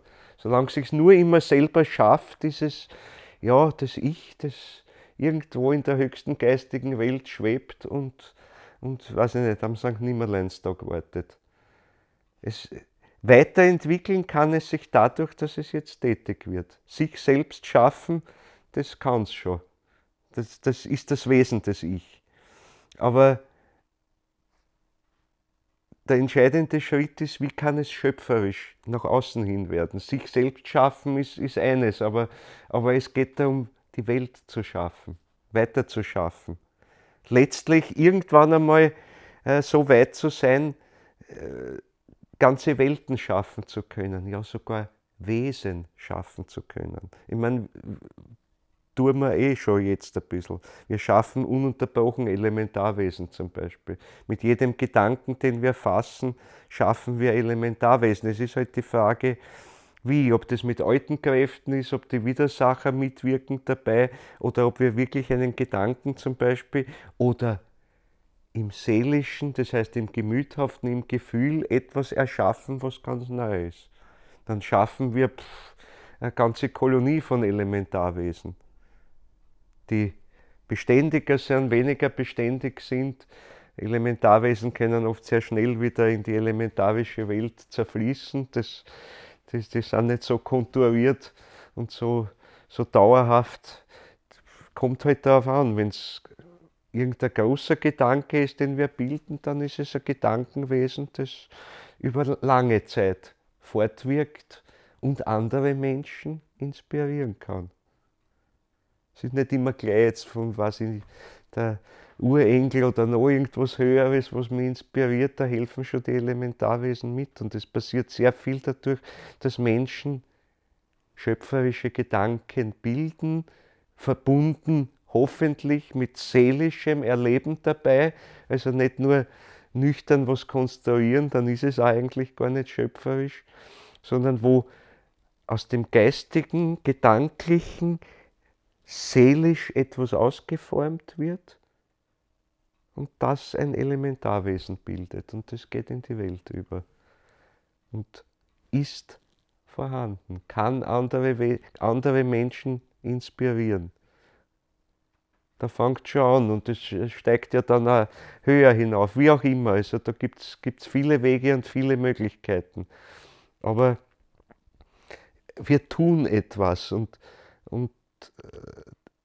darum ist es auch so wichtig, sich bewusst zu sein, wenn wir uns geistig mit was Geistigem beschäftigen, dann geht es erstens darum, wir müssen es uns im wahrsten Sinne des Wortes zu eigen machen. Es hat im geisteswissenschaftlich-anthroposophischen nur eine vorbereitende Aufgabe, viel zu wissen über Anthroposophie, was halt Steiner gesagt hat und was der gesagt hat und jener gesagt hat. Das ist sicher notwendig, um einmal sich zu orientieren in der ganzen Landschaft. Aber das Entscheidende ist der kleine Beitrag, den jeder leisten kann, ganz schöpferisch was Neues hereinzuholen. Das ist das Entscheidende und anders geht es aber auch gar nicht. Ich meine, wenn ich nur den Hauch einer Imagination oder eines geistigen Erlebens habe, dann ist es individuell geschaffen in Wahrheit. Ich kann nicht die Imagination eines anderen 1:1 übernehmen.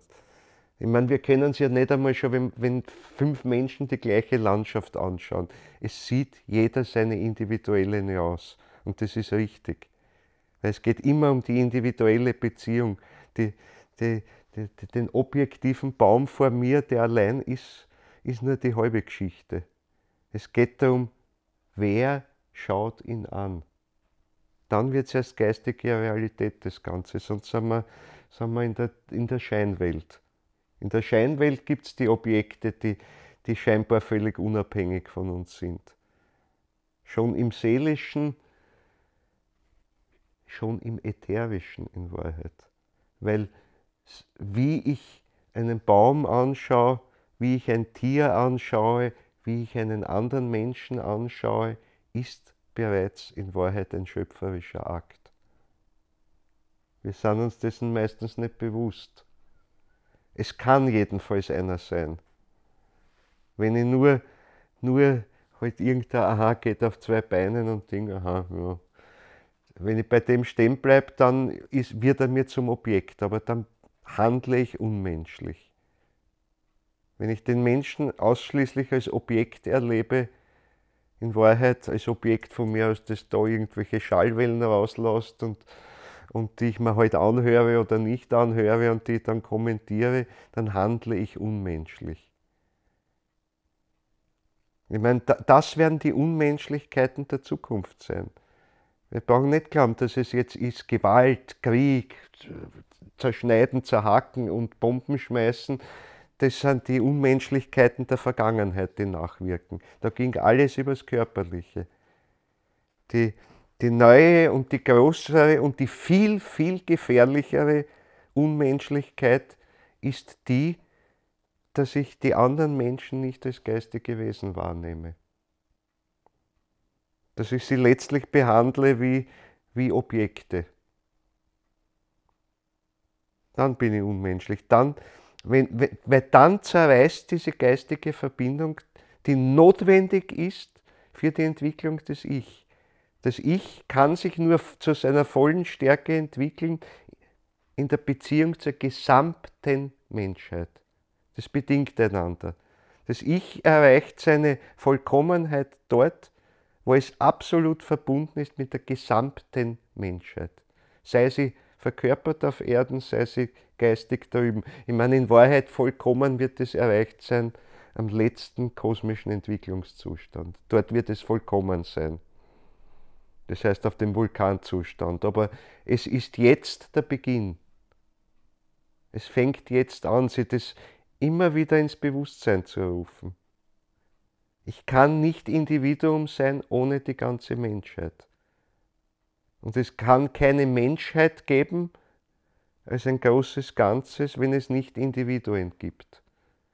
Also eine Menschheit aus Nicht-Individuen sozusagen, nur aus Egos heraus, ist keine Menschheit. Dann zerfällt es, dann kommt es in den Krieg aller gegen andere, aller gegen alle.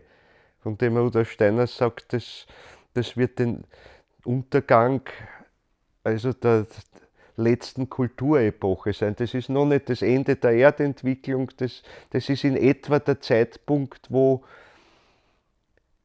ein Teil der Menschheit bereits, eben die sich entsprechend geistig entwickelt haben, so weit sein werden, dass sie sich nicht mehr in so einem Körper inkarnieren müssen, wie wir ihn jetzt haben, wo wir bereits mehr in der Erdensphäre leben. Verkörpern kann ich dann eigentlich nicht sagen, aber wo wir leben, wo wir also vor allem in den Ätherkräften leben, die Erde umspielen und wo wir dadurch also noch viel kräftiger an der Verwandlung der Natur mitarbeiten werden, als wir es jetzt können. Weil jetzt können wir es einerseits äußerlich, da schaut es nicht so gut aus mit dem, was wir tun im Moment. Da sehen wir, dass viele Aufgaben sind, aber was wir viel stärker ja machen, wenn wir durch das Leben zwischen Tod und neuer Geburt durchgehen. Da kommen wirklich die großen Entwicklungsimpulse in die Natur hinein. Sonst wenn die nicht wären, würde die Natur viel, viel schneller noch absterben. Also die Natur lebt heute im Grunde ein bisschen aus der Nachwirkung der Vergangenheit, aber in Wahrheit großteils durch die Impulse, die die Menschen der Natur geben, wenn sie nach dem Tod durch die Welt durchgehen. Und nämlich alles, was der Erden-Natur-Zukunftsperspektive gibt. Und die Erdenentwicklung ist ja noch lange nicht vorbei. Selbst wenn wir uns nicht mehr verkörpern, die Erdentwicklung, also jetzt im engeren Sinn, ist noch lange nicht vorbei. Da wird sich noch vieles abspielen, wenn die Menschen äußerlich gesehen längst ausgestorben sind. Und, und auch das ist vielleicht Perspektive, die vielen fremd sein wird. Die Menschheit wird wohl, oder der Mensch überhaupt wird das Wesen sein, das am allerkürzesten in so einer körperlichen Gestalt über die Erde gewandelt ist, als alle anderen Wesen. Als alle anderen Wesen, Tierwesen, Säugetierwesen, erst recht die einfachen Lebewesen, von den Bakterien rede ich gar nicht, und die Einzeller, die werden als allerletzte verschwinden. Da wird es sonst schon immer viel geben, wird es die noch geben, und dann sind sie irgendwann auch einmal weg. Aber der Mensch wird das Wesen sein, das am allerkürzesten auf der Erde ist. Ich habe es schon so oft erwähnt. Ich meine, Rudolf Steiner sagt, 6., 7., 8. Jahrtausend werden viele oder einige, je nachdem, hängt von der geistigen Entwicklung an, also jedenfalls ein Teil der Menschheit so weit sein, dass sie sich nicht mehr verkörpern. Das ist erdgeschichtlich und selbst historisch, kulturgeschichtlich gesehen ist das ein Klacks. Das sind ein paar Jahrtausende noch, das ist nichts im Grunde. Das ist nichts. Und es wird aber ganz, ganz schlecht sein, wenn dann eben die Erde nicht noch eine große Entwicklungsperspektive hat, die dadurch entsteht, dass wir jetzt aus einer höheren Sphäre arbeiten an ihr. Und das wird notwendig sein, um das neue Jerusalem vorzubereiten. Also wir brauchen nicht glauben, das machen wir nur jetzt, während wir verkörpert sind. Wir schulen jetzt unsere Kräfte, um dann auf einer höheren Ebene weiterarbeiten zu können. Ich meine, wir sind nicht so weit über die Mitte der Erdentwicklung hinaus. Da gibt es noch eine ganze Menge Stufen, die zu tun sind. Und das werden wir nicht in der Form tun, wie wir jetzt sind,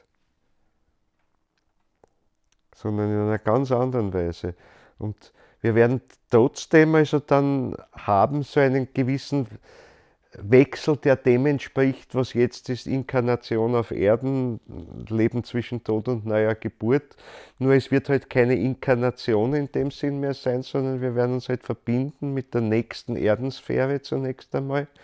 Also das heißt wirklich bis in den atmosphärischen Bereich hinein, wenn man es jetzt äußerlich irgendwie betrachten will, wo wir wirklich von außen in die Natur hineinwirken. Das wird sozusagen unser erdnächster Punkt sein. Wir werden also in der Peripherie der Erde wirken, von dort hereinwirken, und dann steigen wir hinauf bis zur Weltenmitternacht und kommen herunter. Im Übrigen auch etwas, was so die Hierarchien über uns nicht durchmachen. Es gibt bei den Engelwesenheiten, Erzengelwesenheiten schon gewisse Bewegungen, aber die steigen nicht bis zur Weltenmitternachtstunde auf und kommen wieder dann herunter in unseren Bereich, sondern sie leben an dem Platz im Grunde, der ihnen zugedacht ist im Wesentlichen. Ich meine, manche können sich schneller entwickeln, dann steigen sie in eine höhere Sphäre auf, aber das ist ihr Lebensbereich. Also dieser starke Zyklus eigentlich jetzt wirklich bis ins Tote hinabzusteigen, bis hinabzusteigen in die untersinnliche Welt zu den soratischen Wesenheiten. Das tun wir nämlich. Und da sind wir in gewisser Weise ja, als Menschen sogar dem Christus vorangegangen, weil der Einfluss von denen war schon da. Und der Christus hat es auf sich genommen, sich auch mit diesen Kräften ja, in ihre Nähe zu kommen, sagen wir so. Zu verbinden will ich nicht sagen, wir verbinden uns hoffentlich auch nicht so viel damit, aber wir sind konfrontiert mit ihnen. Also wir stehen mit einem Fuß, gehen wir bis hinunter in die tiefste Tiefe zu den soratischen Wesenheiten und es ist jetzt die Zeit da, das bewusster zu tun. Darum geht es gerade an der Stelle, wo wir jetzt stehen in der Apokalypse. Ich erinnere euch, weil es schon wieder scheinbar rede ich schon ganz abseits wieder vom Text der Apokalypse, aber wir stehen im Abgrund drinnen und wir nähern uns jetzt so langsam dem tiefsten Punkt. Und der tiefste Punkt ist der, wo es ja das Nichts gibt, wo wir ins Nichts hineintreten können. Die Frage ist nur, wie treten wir da heraus? Wo treten wir heraus? Entweder wir landen in der Welt der soratischen Wesenheiten, die in einer gewissen Weise eine vollkommene, aber völlig unfreie Welt ist. Oder wir arbeiten mit an einer viel, viel höher entwickelten Welt, die einen viel, viel größeren Reichtum bietet, mit aber dem kleinen Haken halt dran, dass über lange Strecken es immer schief gehen kann auch. Ich meine, wir werden lernen, mit der Zeit weniger Irrtümer zu begehen, weniger Fehler zu begehen. Weil wir sind's.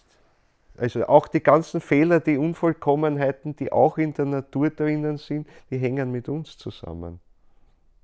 Wenn die Schöpfung, also unserer Erdenwelt, so geschehen wäre, dass nicht der Mensch als freies Wesen geplant worden wäre von der Gottheit.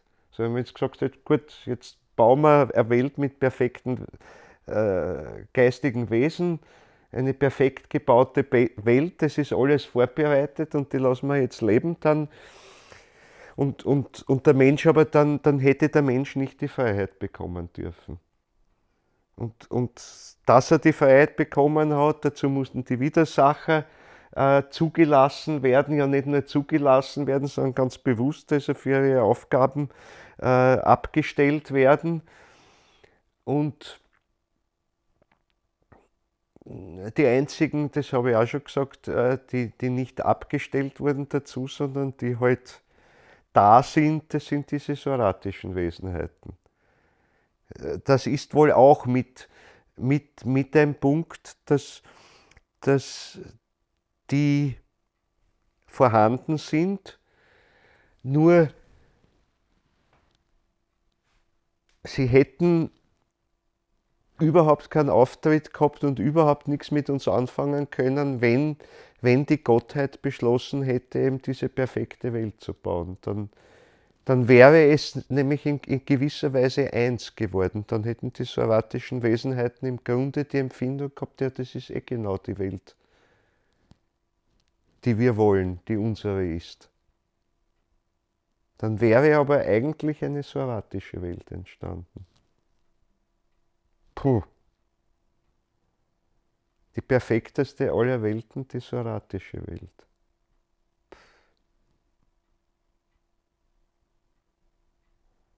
Es stellt alles auf den Kopf. Aber es gibt eine höhere Welt, eine reichere Welt. Und um die geht's. Um die geht's. Also vielleicht das eben auch als, ja, wie soll ich sagen, ich meine, wir können die soratischen Wesenheiten nicht erlösen, gar nichts. Sie werden halt irgendwann, wenn es gut läuft, ihren Weg gehen und der Weg wird sich trennen und unsere Welt ist halt dann eine andere. Aber es wirft ein Licht darauf, selbst diese Wesenheiten, die eigentlich jetzt aus unserer Perspektive die gefährlichsten und in diesem Sinne die bösesten sind, die man sich nur vorstellen kann, aber zu sehen, dass die eigentlich im Grunde gar nicht das geringste Verständnis dafür haben, dass wir sie als böse ansehen oder als Widersacher ansehen. Nicht das geringste, weil sie sind die die perfekte Welt schaffen wollen. Sie wollen eine Schöpfung alten Schlages. Eine perfekte Welt. Und dort gibt es das Böse nicht. Niemand hat die Freiheit, das Böse zu machen. Alles folgt der einen Quelle von oben. Und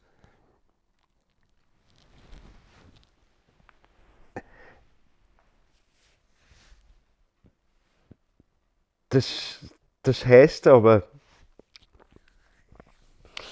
dass dieses ganze Problem mit den soratischen Wesenheiten oder der soratischen Wesenheit oder der Wesenheit, die hinter dem Sorat-Prinzip steht, weil Sorat ist eigentlich die Bezeichnung für uns, wenn wir dem Wesen folgen und uns durch das Wesen halt auf die falsche Bahn bringen lassen. Haben wir schon besprochen, Sorat, die Buchstaben stehen eigentlich für unsere Wesensglieder, für unsere grundlegenden Wesensglieder, physischen Leib, Ätherleib, Astralleib und Ich bzw. Ich-Träger. Und die Frage ist, stellen wir das unter die Herrschaft dieser Wesenheiten und verwirklichen dadurch das Sorat-Prinzip als Menschen? Oder machen wir was anderes? Gehen wir den Weg der Freiheit mit all dem Stolpern, das damit verbunden ist. Und die Weichenstellung war eben die, dass sich die Gottheit entschlossen hat, nicht diesen Weg der perfekten Welt zu gehen. Das ist die Urentscheidung im Grunde. Und damit sondern sich ab diese Wesen oder kehren einfach nicht mehr zu dieser Entwicklung dazu, die diese perfekte Welt bauen wollen. Diese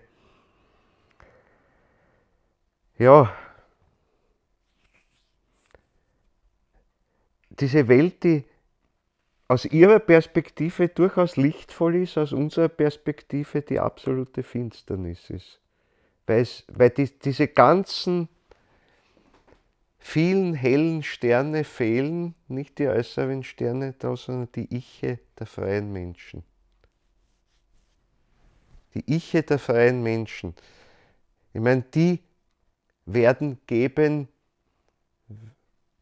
bei dem neuen Jerusalem den neuen Sternenhimmel in gewisser Weise. Da wird sich das noch ganz stark intensivieren, wovon wir schon in den letzten Malen oder öfter auch schon gesprochen haben, der Stern des Menschen oder die Sternenregion des Menschen. Jeder Mensch hat eine ganz spezielle Beziehung zu bestimmten geistigen Wesenheiten, die äußerlich gesprochen leben halt auf bestimmten Sternen oder die Bevölkerung dieser Sterne sind. Und jedes Mal, wenn in der Nacht gehen, sind wir verbunden mit ihnen, ganz besonders verbunden, weil wir dann real sozusagen durchgehen durch ihr Reich, eben zwischen Tod und neuer Geburt, gehen wir durch und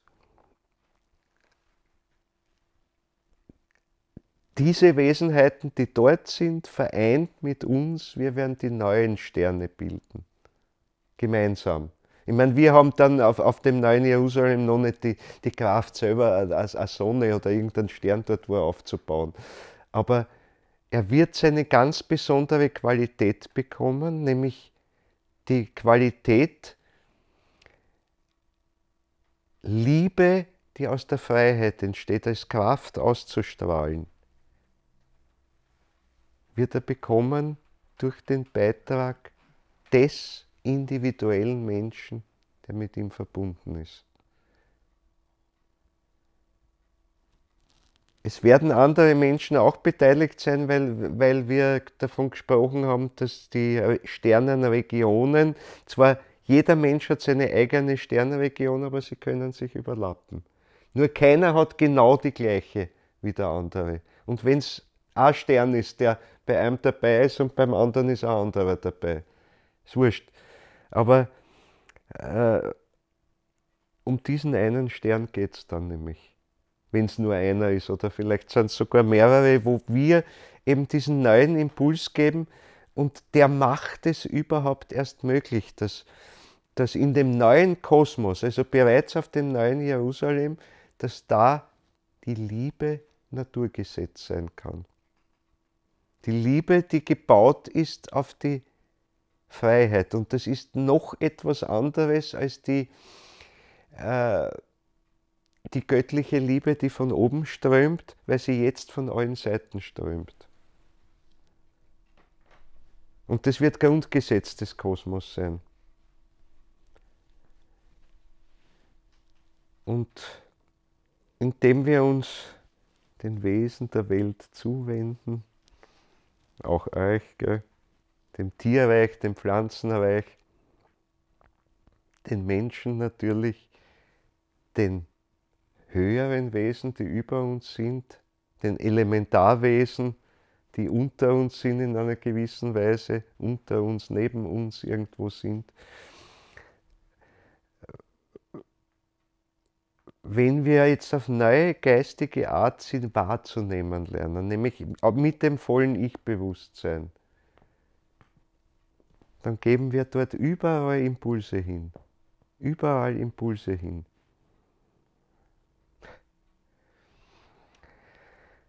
Und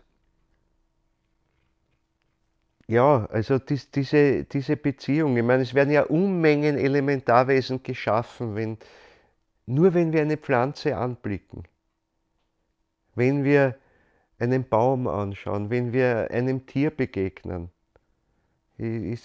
Menschen sowieso, aber das will ich jetzt gar nicht gesondert erwähnen. Reden wir mal über die ganze Natur. Das ist sie, was sie vor allem braucht. Ich meine, sicher, wir müssen äußerlich viel tun, viel ändern in unserer Welt, weil wir haben jetzt über 2, 3, 4 Jahrhunderte ganz besonders stark genau das Gegenteil gemacht. Wir haben die Natur behandelt als etwas im Grunde Gleichgültiges, als etwas, was nur uns zu dienen hat.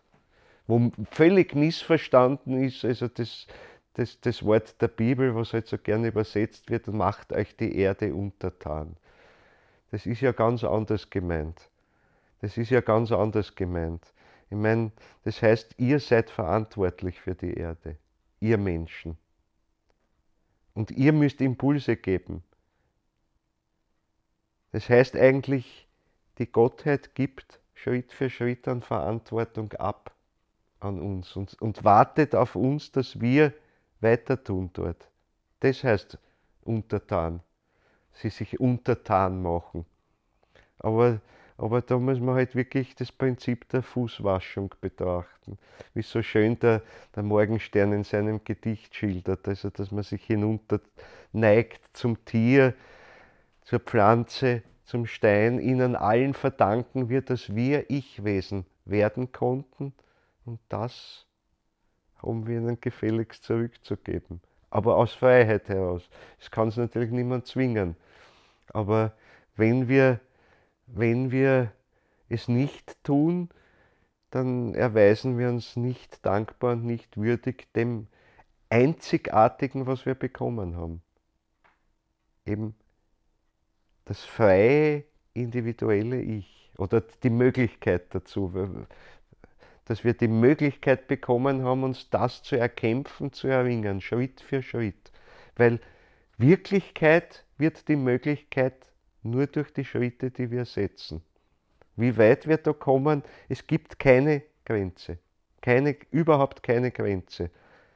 Die Grenze setzen wir uns selber dadurch, dass wir halt mehr oder weniger Schritte tun, kleinere oder größere Schritte tun, ist aber im Prinzip auch egal, solange wir unterwegs sind. Dann tragen wir etwas zur großen Welt bei und eben das bis auf die unterste physische Ebene hinein. Bis dort hinein. Und damit möchte ich jetzt zu einem sehr konkreten anderen Punkt kommen.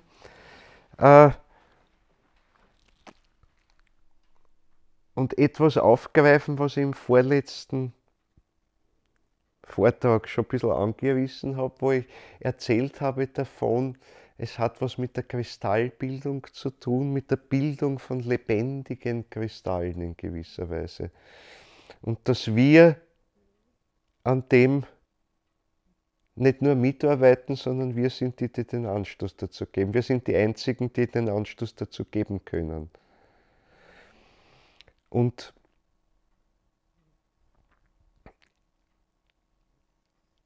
wir üben es bereits. Wir könnten nicht Ich-Wesen sein in unserer Art, in unserer freien Art, wenn wir es nicht unbewusst schon die ganze Zeit üben würden. Es gibt ein ganz besonderes Organ in unserem Gehirn, das ist die Zirbeldrüse. Jetzt geht es gar nicht so um die physische Zirbeldrüse, aber schon auch.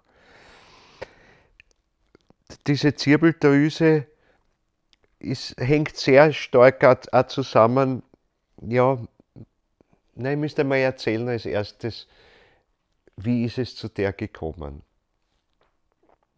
Zur Zirbeldrüse im Übrigen gibt es noch dann eine zweite Drüse, also die Hypophyse, die Zirbeldrüse heißt auch Epiphyse, die liegt ein bisschen höher, die Hypophyse, Hypo heißt drunter, die liegt also ein bisschen drunter.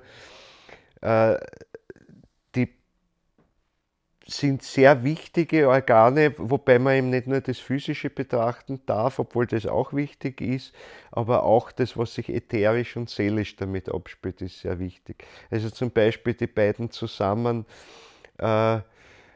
spielen eine große Rolle bei der Gedächtnisbildung.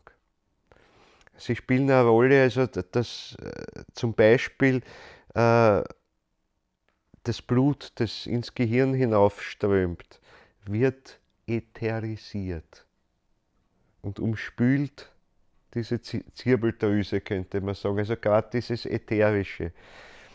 Und wenn die Zirbeldrüse nicht da wäre und nicht die seelisch-geistigen Kräfte da wären, die sie gebildet haben, würde diese Ätherisierung nicht funktionieren, beziehungsweise es würde nicht aufgenommen werden können. Es würde zwar im Herzen passieren, es steigt eigentlich durch die Herztätigkeit auf, beginnt diese Ätherisierung, aber die wartet darauf, dass oben was damit angefangen wird. Und wenn diese Ätherisierung nicht stattfindet, könnten wir eigentlich keine wirklich lebendigen, schöpferischen Gedanken fassen, zum Beispiel. Wir könnten also die Verstandeserkenntnis, die Gesetzmäßigkeiten des Gewordenen, die kennt man perfekt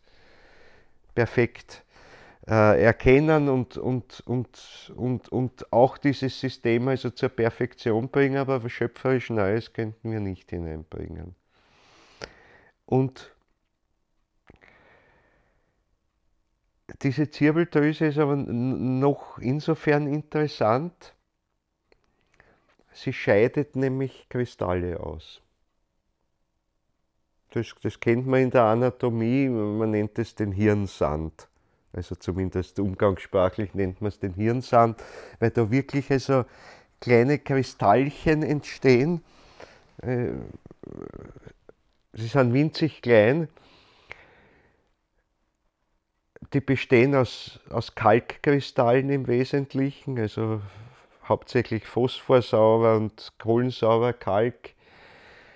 Magnesiumsalze sind also ziemlich dieselben Sachen, die einerseits in den Knochen drinnen sind, da haben wir auch hauptsächlich phosphorsauren Kalk, ein bisschen kohlensauren Kalk drinnen. Also es ist da drinnen die Kristalle dieselbe Substanz im Wesentlichen, die auch unsere Knochen baut und wo auch eine gewisse Ähnlichkeit ist, diese winzigen Kristallchen sind, wie soll ich sagen, verbunden, verklebt, gestaltet mit Eiweißsubstanz. Also sie sind eingebettet in eine Eiweißhülle und die verbindet sie. Genauso wie es bei unseren Knochen ist. Der Knochen ist ja auch nicht ein voll mineralisches Produkt, dass es nur aus Kalk bestehen würde. Das wäre gar nicht stabil, könnte sich nicht erneuern, ein Knochenbruch könnte nicht heilen, wenn das einfach ein Kalksteinblock wäre, jeder Knochen drinnen. Das geht nicht, sondern der Knochen ist eigentlich scheinbar, es ist einerseits das Härteste in uns, aber es ist bei Gott nicht das Toteste. Die Kristalle ja, es ist eine starke Lebenstätigkeit, sonst könnte der Knochenbruch nicht heilen. Und Knochenbruch, das geht eigentlich für die Härte der Kristalle, die aber eingelagert sind, geht es eigentlich überraschend schnell, wenn es gut geht. 4, 5 Wochen, 6 Wochen.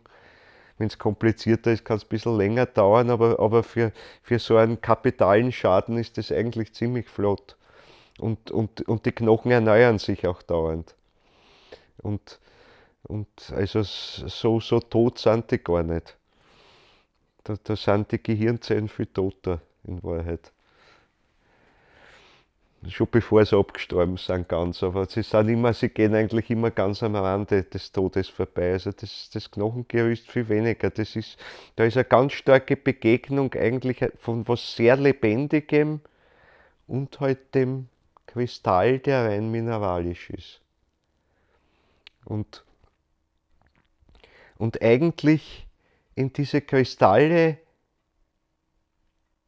unseren schöpferischen Ich-Impuls einzubauen. Das ist ganz was Wichtiges. Darum heißt es beim Christus, es durften ihm nicht die Knochen gebrochen werden.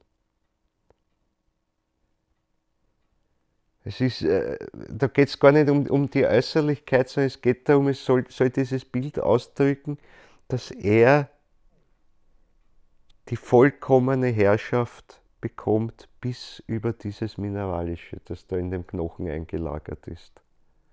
Und das mit vollem Ich-Bewusstsein durchdringt. Mit vollem Ich-Bewusstsein, na, das werden wir nicht so schnell schaffen. Aber es wird mit der Zeit ein gewisses Bewusstsein dafür aufwachen und interessanterweise, das fängt schon an, wenn man beginnt, das eigene Denken zu beobachten, also ein lebendiges Denken zu entwickeln, nachdem man vorher auch das Verstandesdenken gut entwickelt hat. Also ich sage ja immer, man muss eigentlich das Verstandesdenken komplett loswerden, wenn man ins lebendige Denken kommt, aber man braucht es trotzdem dazu. Man braucht es als Vorbereitung und man braucht es auch wieder, um die lebendigen Gedanken jetzt ganz auf die Erde herunterzubringen. Dazu braucht man es. Also es ist ein Prozess, der da ist. Und das Interessante ist, Rudolf Steiner schildert das einmal so schön, weil wo wird dieses Wechselspiel von ganz klarem logischen Denken, ganz wachem logischen Denken, das macht uns nämlich vollkommen wach. Im logischen Denken sind wir ganz, ganz wach dabei und wir müssen lernen, den Impuls, diese Wachheit mitzunehmen ins lebendige Denken hinein. Beim lebendigen Denken ist halt bei den vielen noch so, da schlafen sie vollkommen ein. Da tut sie nichts. Das heißt, sie sind nicht wach mit ihrem Ich dabei und dann kann vielleicht einmal ein lebendiger Impuls kommen, aber sie wissen halt nichts davon. Der kommt halt irgendwie.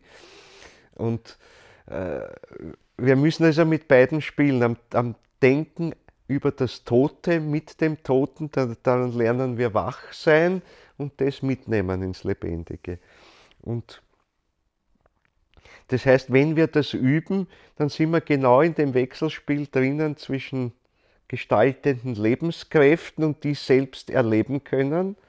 Dann sind wir unmittelbar im lebendigen Denken drinnen, wenn wir im Ätherischen schon bewusst werden und das vom Ätherischen uns eben ins seelische Bewusstsein heben können, dann, ja, und also dieses Wechselspiel aus dem Ätherischen und dem Physischen, um das geht's für die Zukunft hin. Aufzuwachen fürs Ätherische und dann kommen wir in die Imagination hinein als nächstes. Vom lebendigen Denken, der nächste Schritt ist schon, dass es im Seelischen jetzt zum Bild wird. Bild bitte sehr im übertragenen Sinn, das haben wir auch schon öfter gesprochen, nicht einfach sinnliches Bild damit vergleichen. Also auch wenn wir es gar nicht anders schildern können, aber da brauchen wir schon wieder das Verstandesdenken, die Begriffe, die für die äußere sinnliche Welt gebraucht sind, um die Imagination überhaupt in Worte fassen zu können, die ein anderer Mensch verstehen kann. Und also auch da brauchen wir es, um die imaginativen Erlebnisse, die Erlebnisse des lebendigen Denkens herunterzubringen, brauchen wir es bis ins Tote hineinzubringen, das Kristallisierende. Und das erleben wir ganz stark oder kann man ganz stark erleben, wenn man bereits eine gewisse Übung im lebendigen Denken hat und dieses immer wieder dann herunterbringt, um es eben wirklich auf die Erde zu bringen und nur dann hat seine Aufgabe erfüllt, dann fangen wir an, einmal in dieses Knochensystem einzudringen. Ein bisschen. Und noch stärker tun wir es aber da oben bei der Zirbeldrüse, bei der Epiphyse, wenn wir diesen sogenannten Hirnsand ausscheiden, diese kleinen, jetzt ganz durch unser Ich individuell gestalteten Kalkkristalle, wenn man so will, eingebettet in dieses lebendige Eiweiß, das es verbindet irgendwo. Es ist sehr interessant, wie das ausschaut. Diese Körneln von dem Hirnsand schauen oft so aus wie so kleine Maulbeeren. Also so aus kleinen Kugeln zusammengesetzt ein bisschen.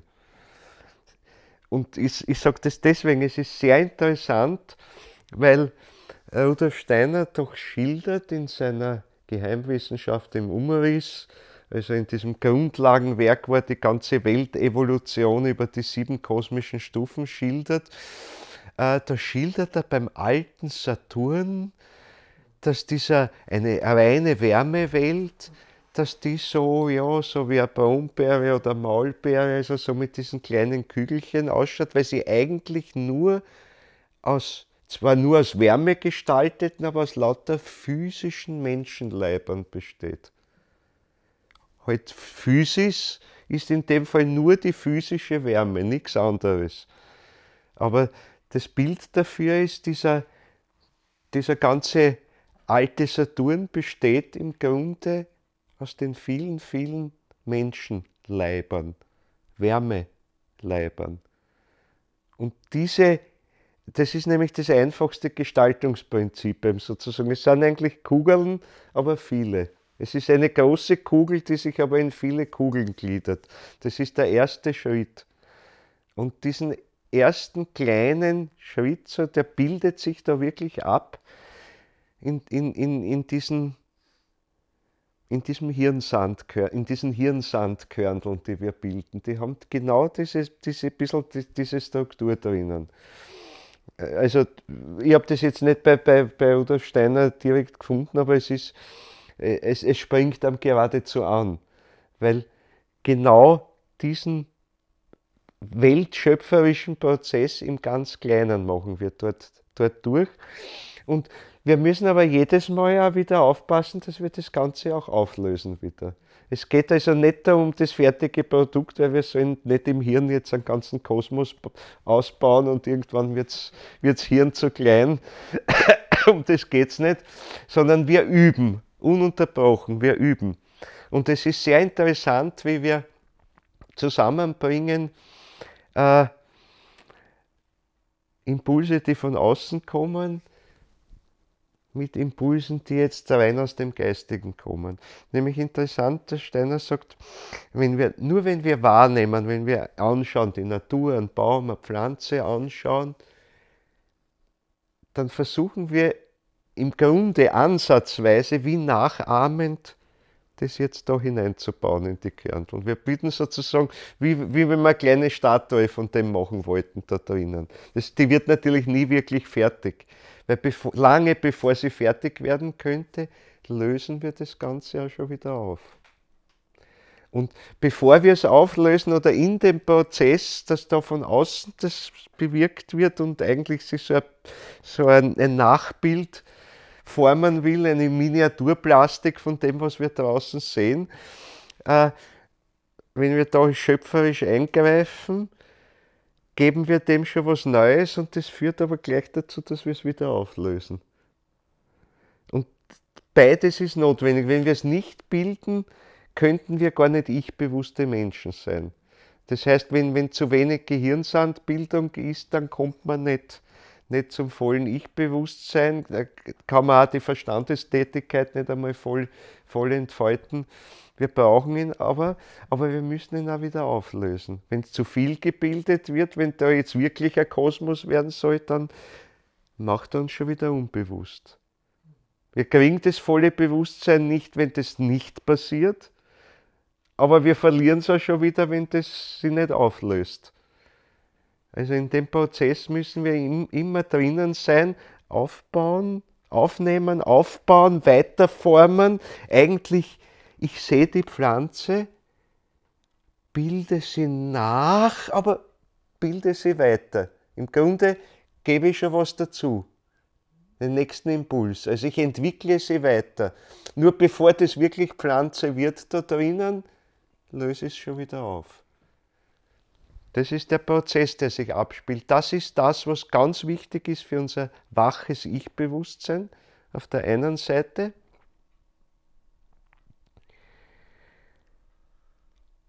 Und was wir damit weiters tun, wir veranlagen dabei, das wirklich bis ins Physische hineingeht, wir veranlagen dabei schon unser höchstes geistiges Wesensglied, den sogenannten Geistesmenschen, der die Vergeistigung des Physischen ist. Und wenn ich das jetzt gerade erzählt habe mit dem, aber da ist ja alles mit drinnen, was wir sehen, was wir hören. Beim Hören ist genauso, was wir riechen, was wir empfinden, was wir sinnlich an der Welt wahrnehmen. Das liegt alles drin, aber es wird schöpferisch weiterverwandelt. Das heißt, der vergeistigte physische Körper ist in Wahrheit ganz individuell verwandelter ganzer Kosmos, den ganzen Kosmos. Jeder Mensch, indem er an seinem Geist selbst arbeitet, nimmt eigentlich den ganzen Kosmos herein, sozusagen im Kleinformat zunächst einmal, gibt ihm seine individuelle Note, das lernt er dabei. Und das ist dann irgendwann einmal sein vergeistigter physischer Leib. Man darf sich dann nicht vorstellen, dass das irgendwas nur an Endlichkeit hat mit dem, wie wir jetzt sind. Das ist ganz anders. Es ist dann drinnen letztlich am Ende der kosmischen Entwicklungsreihe, also das heißt am Ende des Vulkanzustands, ist jeder Mensch so weit, dass er einen ganzen Kosmos schaffen kann, bis ins Physische hinein.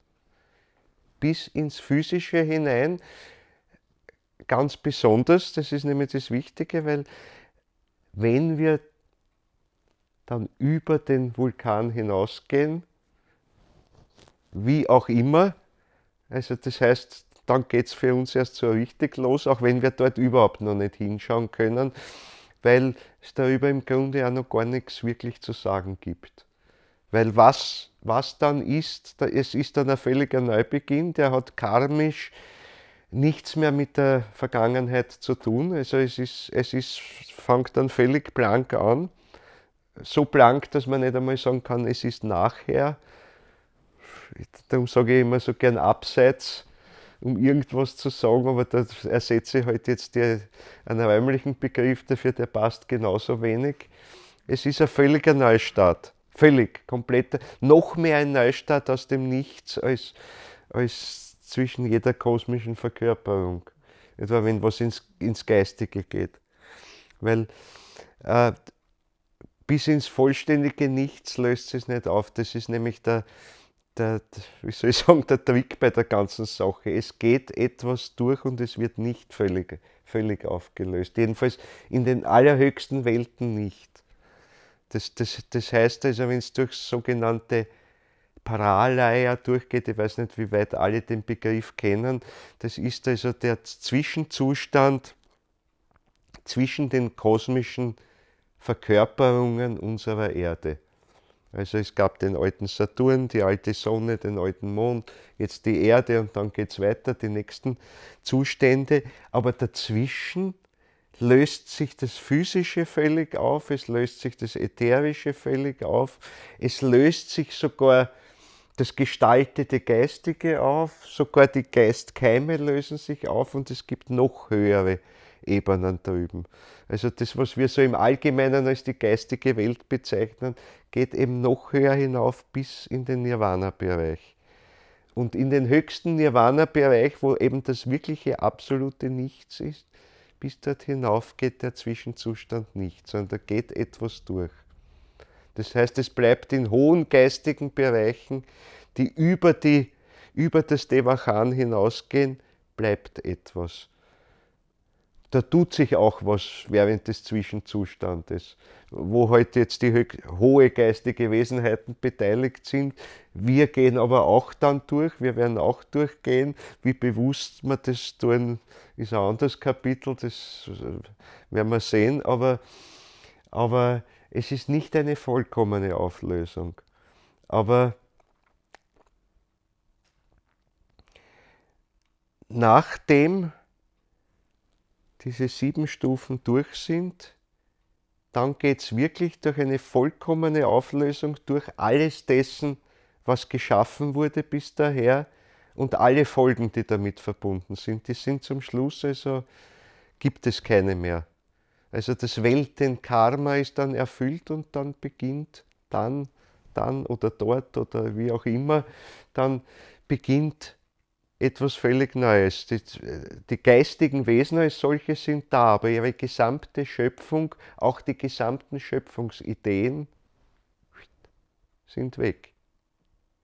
Das heißt, man nimmt dann keine Schöpfungsidee mehr mit. Also, dass man sagt, jetzt aber aus dieser ganzen kosmischen Kette haben wir so viel gelernt, wir haben so viele Ideen entwickelt damals schon, weil sowas machen wir jetzt auch wieder, weil das habe ich in der Schublade drinnen. Nix. Die ganzen Erfindungen werden eingestampft, das ist nichts mehr, nur mehr die reine Schöpferkraft. Sich darauf verlassen und jetzt wird ein völlig anderer Kosmos aus dem völligen Nichts herausgebildet. Also was noch mehr Nichts ist als diese Zwischenzustände des Pralaya zwischen 2 kosmischen Verkörperungen. Und dort, wenn das dann beginnt, dieses Neue, dann sind wir, wenn wir uns anstrengen, auf der Ebene, auf die die Elohim, das heißt die Schöpfergötter der Bibel, Mehrzahl Elohim, die Erdentwicklung geschaffen haben, im Sinne die Grundlage geschaffen haben, dass wir uns da entwickeln können als heutige Menschen. Dann stehen wir dort. Gibt es noch Hierarchien drüber, aber trotzdem, aber dann sind wir die verantwortlich sind für einen ganzen Kosmos im Grunde. Dann sollte man so weit sein. Und jetzt fangen wir halt im Kleinen an.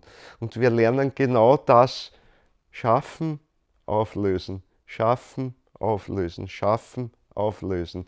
Und mit jedem Schritt, wo wir mit unserem Ich dabei sind, uns weiterentwickeln, mit jeder Tat uns weiterentwickeln. Also das heißt, im Kleinen leben wir es da vor. Und das Wichtige ist, dass dieser Auflösungsprozess eben auch genügend passieren kann. Und da stehen wir heute unter einer besonderen Herausforderung, weil die Widersacherkräfte, namentlich die von der dunklen Seite, von der schwarzen Seite, also die arimanischen, die asurischen und die Wesenheiten hinter dem Sorat-Prinzip ganz besonders, weil das sind die Kraftquelle dazu in Wahrheit, die wirken auch auf unseren Organismus, auf unsere ganze Tätigkeit natürlich ein und es ist heute die ganz große Gefahr, dass, ja, sagen wir mal so, die Verkalkung da oben in der Gegend der Zirbeldrüse und ein bisschen passiert das auch in den sogenannten Hirnventrikeln. Das sind so Kammern im Gehirn, sie heißen auch Gehirnkammern, wo die Gehirnflüssigkeit gebildet wird. Es sind also wirklich Leerräume, da wird die Gehirn- und Rückenmarksflüssigkeit gebildet und dort gibt es Adergeflechte und alles Mögliche und dort bilden sich auch solche Kristalle. Also die Hauptmenge, die Zirbeldrüse, aber da bildet sich eben auch ein bisschen was, das ist im Umraum rundherum sind diese Leerräume, ist sehr interessant, weil das Gehirnwasser, das sich hebende, senkende Gehirnwasser und die Strömungen des Gehirnwassers sehr viel mit dem lebendigen Denken zu tun haben.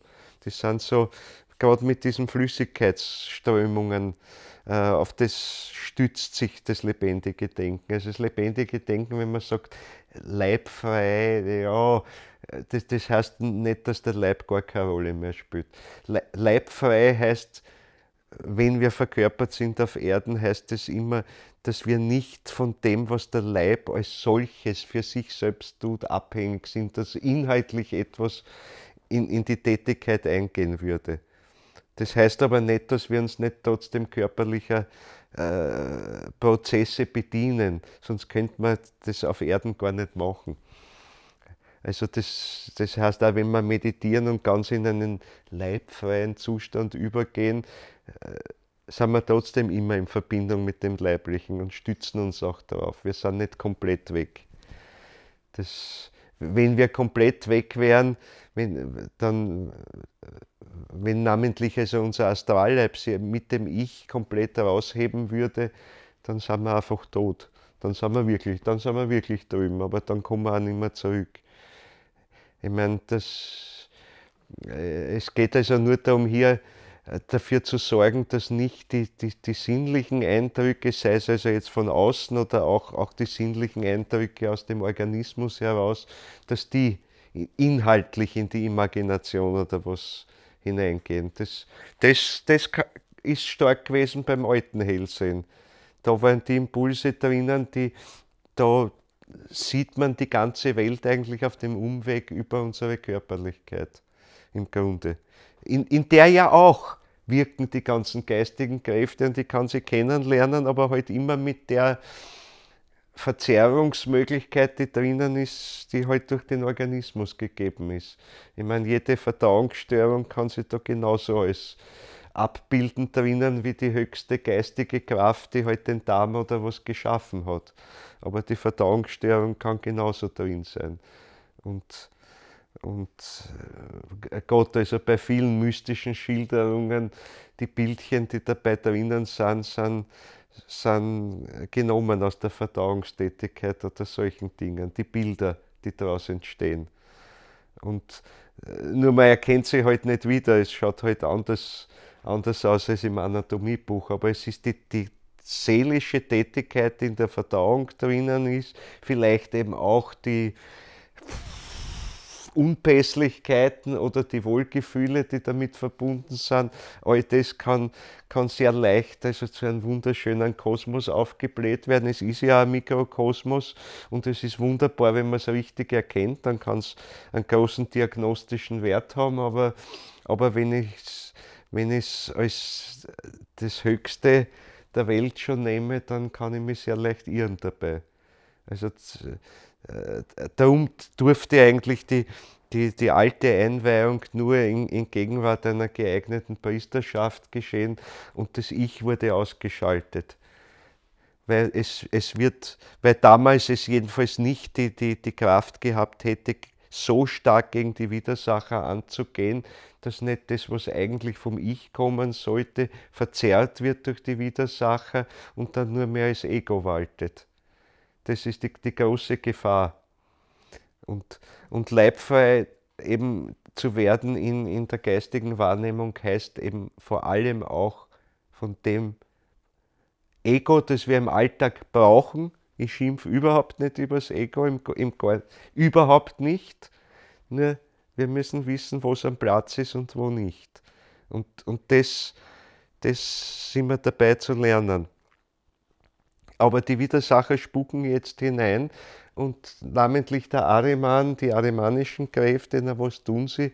Sie hindern uns ein bisschen daran, diese Auflösung zu vollziehen. Das beim Kristallisieren, da kann er sogar hilfreich sein, aber es wieder aufzulösen, tut uns schwerer als früher. Und dass wir dagegen ankämpfen müssen, hilft uns Bewusstsein zu entwickeln, indem wir eigentlich dauernd da kämpfen mit den arimanischen Kräften, aber wir müssen es halt auch wirklich überwinden. Und vieles, was heute in unserer Zivilisation lebt, führt dazu, dass da diese Verkalkung voranschreitet, sagen wir mal so. Und es wird uns nichts nützen, zu sagen, ja gut, dann alles weg mit dem Zeug, was da ist. Wird uns nicht gelingen. Es ist alles. Also zum Beispiel die elektromagnetische Verschmutzung unserer Welt, die einfach vorhanden ist, wir bedienen uns ja gerade jetzt selber, die wird nicht wegkommen, die wird stärker werden. Sie wird stärker werden. Ich habe euch das erzählt, Rudolf Steiner spricht davon, die Erde wird ein großer elektrischer Apparat werden, so drückt er das halt aus. Also jedenfalls wird sie durch so eine Phase durchgehen, es wird nicht das Endgültige sein, aber durch das wird sie durchgehen. Also das, was wir heute haben an Wirkung der Elektrizität und des Magnetismus alleine, es wird immens zunehmen. Und die Menschheit wird sich sehr anstrengen müssen, erstens um das körperlich durchzustehen, aber vor allem, dass die Natur es durchsteht. Weil unsere Aufgabe wird es sein, wir können die Natur gar nicht davor bewahren. Wenn wir sagen, wir wollen das nicht mehr, die arimanischen Wesen werden es schaffen. Und sie werden sich genug Menschen finden, die das durchziehen. Und sie werden ihnen so geniale Inspirationen geben, dass sie das machen einfach werden. Und da werden die das nicht wollen, sie am Kopf stehen können. Das heißt nicht, dass das sagt, nee, dann ist eh wurscht, brauchen wir uns eh nicht mehr dagegen wehren. Nein, wir müssen uns wehren dagegen und wir müssen vor allem geistig etwas dagegen tun. Und das Wichtige ist zu wissen, es geht nicht nur darum, äußerlich Aktionen zu setzen, sondern die wichtigste Aktion ist, geistig was zu entwickeln, sich aufs Ich zu stellen, schöpferisch zu werden, in der Begegnung mit anderen Menschen, mit der Natur, in der Art, wie ich die Natur anschaue. Dort ist die Schöpferkraft. Ich kann es anschauen, so, ja, aha, Eiche, sehe ich jeden Tag. Ja, dann trage ich zum Tod der Welt bei in Wahrheit. Oder ich kann es versuchen, sie zumindest ab und zu mit neuen Augen zu sehen. So wie ich sie noch nie gesehen habe. Das sind die Momente, die zählen. Also schon allein das, wenn ich irgendwas, was ich vielleicht schon Jahrzehnte kenne und einmal für einen Moment mit neuen Augen anschaue, dann ist das schon ein wichtiger Impuls. Solche Kleinigkeiten sind es, ist nichts Hochtrabendes. Wenn nämlich die Kleinigkeiten nicht da sind, dann funktionieren die Großigkeiten auch nicht. Da brauche ich jetzt gar nicht anfangen. Also es ist nichts, es sind die kleinen Dinge. Aber ich wollte diszipliniert sein und pünktlich schließen, es gelingt mir schon wieder nicht ganz. Ich möchte es mit dem einmal bewenden lassen für heute. Es waren, glaube ich, wirklich gewichtige Impulse jetzt, die nicht von mir kommen, aber die jetzt durch das ganze Thema reinkommen, die durch euch auch reinkommen, die ihr dabei seid. Und die wichtig sind, dass wir jetzt dann ganz auf den Boden dieses Abgrundes uns bewusst begeben können und diesen Wesenheiten, die dahinter stehen, ins Auge schauen können. Ich danke euch fürs Dabeisein und freue mich schon aufs nächste Mal. Und danke bei allen, die im Livestream dabei sind. Ich verabschiede mich Bis zum nächsten Mal. Tschüss. Tschüss. Tschüss. Tschüss. Tschüss, meine Lieben. Gute Nacht.